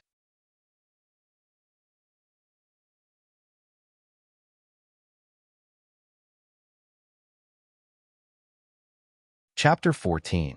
The next day, Han Shuo was woken up by the impact of a heavy garbage bag. Han Shuo, who had been in the midst of a beautiful dream, felt a heavy mountain pressing down on him. He hastily scrambled out of bed and rubbed his eyes to see that there was an extra heavy garbage bag on his bed. He immediately understood that it must have been someone who had thrown the garbage through the small window of the warehouse. As he cursed, he kicked the trash bag off the bed. With a plop sound, the trash bag rolled toward the door. Han Shuo was just about to bury his head and go back to sleep when he thought that someone had thrown a garbage bag at him. This meant that it was definitely getting late. He pushed open the window and looked outside, discovering that the sun was indeed high up in the sky. He immediately sighed to himself that he must have overslept today because he was too tired from practicing demonic magic yesterday. He got up and was about to rush out of the door when he suddenly remembered the dream he had yesterday. In the dream, it seemed that Little Skull had helped him teach Fitch a lesson. Remembering that the dream had come true last time, Han Shuo's heart jumped and he hurriedly looked towards the small wooden barrel. Inside the small wooden tub, the little skeleton's 2 dark hand bone rings were placed on the edge of the wooden tub. Its left leg bone was placed on top of its right leg bone, swinging back and forth, as if it was enjoying a sauna. It looked very carefree and relaxed. Han Shuo couldn't help but let out a sigh of relief when he saw that Little Skull was still in the barrel. He muttered to himself for a moment, then got up and pushed the barrel under his bed. He used a garbage bag to block the bottom of the bed before opening the door and preparing for a new day of work. "Hey, Brian, why are you only here today?" Jack was wiping the stone statues on the road and greeted Brian with a smile from afar. Han Shuo looked around and saw that there weren't any students passing by on this road. He knew that class must have already started by now. He had woken up late today. "Oh, I was hit twice on the head by Fitch yesterday. My head was groggy, that's why I overslept." Hee hee. Jack suddenly chuckled lightly, taking pleasure in others' misfortune. He then sneakily moved closer to Han Shuo and said in a low voice, "Brian, don't be angry. I heard from the students on the road this morning that Fitch was beaten up by that little skull with 7 wings who appeared last time. His face is swollen now." Han Shuo. It turned out that yesterday's dream was real, but it was different from what he had imagined. This time, the little skull was much faster, and he had already finished his task. No wonder when he saw the little skull in the morning, the little skull's posture was obviously different from last night. "Hey, Brian, why aren't you saying anything? Are you too happy?" "Haha, I think so too. That black little skull is really powerful." After Fitch woke up, I heard that he only saw 7 little wings flapping before he jumped out of the window and escaped without a trace. "Oh, Fitch lives on the 4th floor. It's incredible that he didn't break into pieces. Han Shua laughed dryly and felt a wave of satisfaction in his heart. He laughed it off and said, "Well done. I wonder who summoned that little skull to help me vent my frustrations. I've been so lucky recently." Nothing unlucky happened to Han Shua in the following days, and no one came looking for Han Shua to practice their magic. During these rare days of peace, Han Shua would arrive outside the necromancy class early in the morning and eavesdrop on Jean's lessons with a broom in hand. Fitch didn't know if it was because he'd been viciously beaten up by the little skull, but he didn't come to class these days. Instead, he eavesdropped on Jean's explanations of magic every day. Han Shua was suddenly enlightened about many things that he hadn't understood in the past after a few days of eavesdropping. When night fell, Han Shua first practiced the mystical glacial spellfire and circulated the magical yuan bit by bit to the 5 fingers of his right hand through the mystical glacial spellfire. He felt a burning pain every time, but Han Shua could already circulate the magical yuan until it was almost near his wrist these days. Han Shua continued to study the foundations of necromancy as usual and committed some of the parts that he didn't understand to heart. He waited to eavesdrop on Jean's lessons in the morning to see if he'd mentioned it. Now that Han Shua's meals and treatment had improved, the nutrients in his body had been replenished. Add to that the fact that he was training in magical yuan. Han Shua's originally frail body had unwittingly started to solidify some of his muscles. His short stature seemed to have grown a bit taller, and his entire demeanor seemed to have changed. The necromancy students took note of Han Shua's changes and categorized it as a sign that he'd gone mad. No one paid too much attention to Han Shua, and Han Shua was happy and at ease. He continued to work and secretly practice magic as usual, happily feeling the changes in his body. Oh, endless darkness, transform into the bone arrow of destruction. With my will, destroy everything before me. Bone arrow. As the incantation was completed, a sharp bone arrow suddenly formed in the air and flew towards a straw doll in front of Han Shua under his fingers. However, the bone arrow suddenly changed direction midway. Pa! The bone arrow abruptly exploded midway, and from the looks of it, the arrow had deviated by a large margin. It hadn't shot towards the straw doll at all. Shaking his head, Han Shua sighed lowly. Understanding was one thing, and using it was another. Han Shua had been practicing this lowest level of bone arrow magic near this tomb during this period of time, but he'd never been able to successfully cast it. Either he couldn't summon it, or the direction was too far off, or the bone arrow would explode midway. Han Shua understood that repeated practice was necessary in order to successfully cast necromancy magic. Only through repeated practice would one be able to grasp the knack and successfully cast the magic without any mistakes or loopholes. Every night these past few days, Han Shua would first practice for a period of time, and then take advantage of the dead of night to come to this tomb that had once been abandoned to secretly practice necromancy magic here. Little Skull held 2 bags of trash in his hands, and after throwing them away, he obediently stayed in one of the tombs, motionless. Just as Han Shua was thinking about his incantation and hand gestures, as well as what went wrong with the use of his mental strength, he suddenly heard the sound of hurried footsteps coming from afar.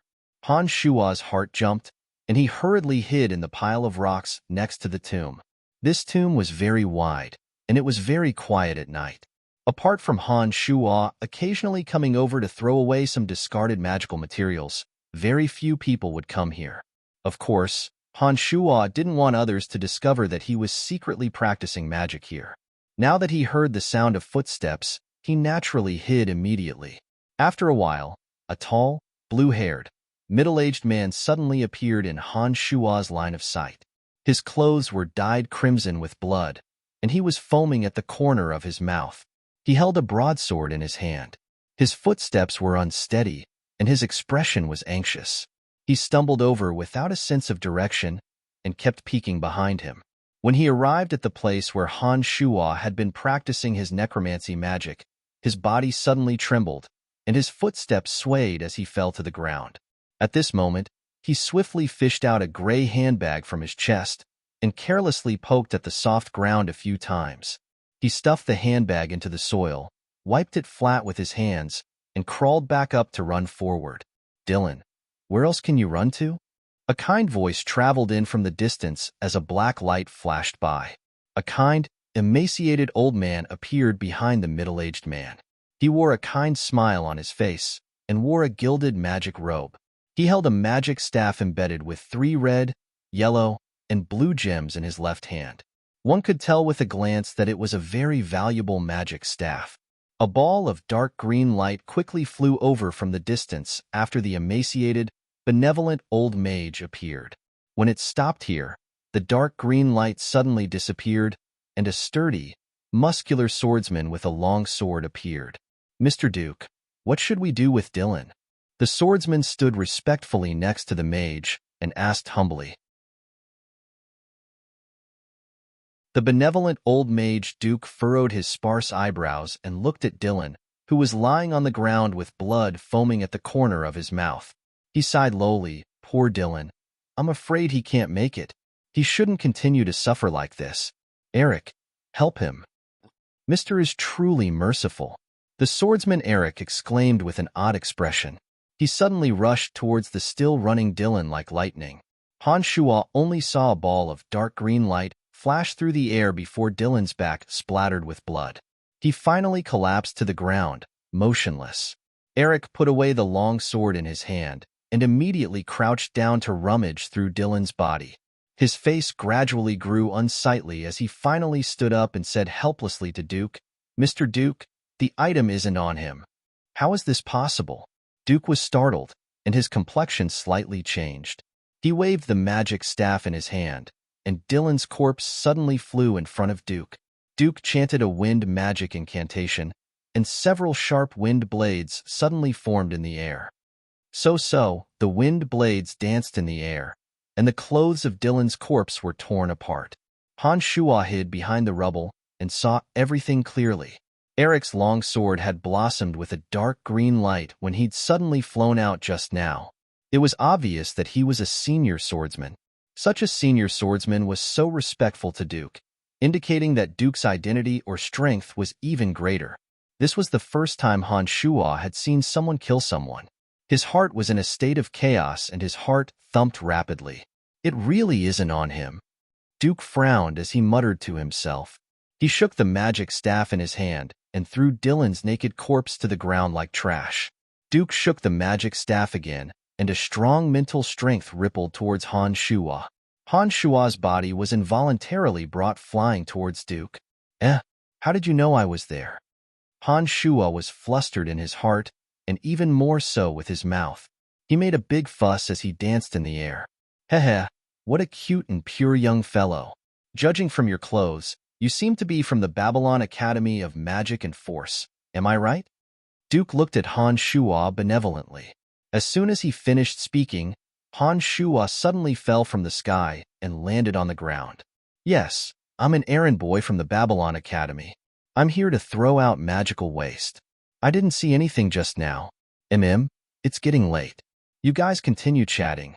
I'll be heading back first." Han Shua stood up from the ground and spoke with a face full of innocence. He took 2 unhurried steps in the direction of the Babylon Academy of Magic and Force, then abruptly increased his speed and ran with all his strength. He thought that these 2's strange behavior might be disadvantageous to him, so it was best to leave as soon as possible. This young fellow is quite crafty. Eric, you see him off." Duke laughed softly behind Han Shua and said benevolently. Han Shua had already felt a strong gust of air rapidly approaching him as soon as Duke's voice had sounded. "You're tuning in to the Warrior Lore YouTube channel. Don't forget to subscribe and join us on this journey to catch the most captivating stories.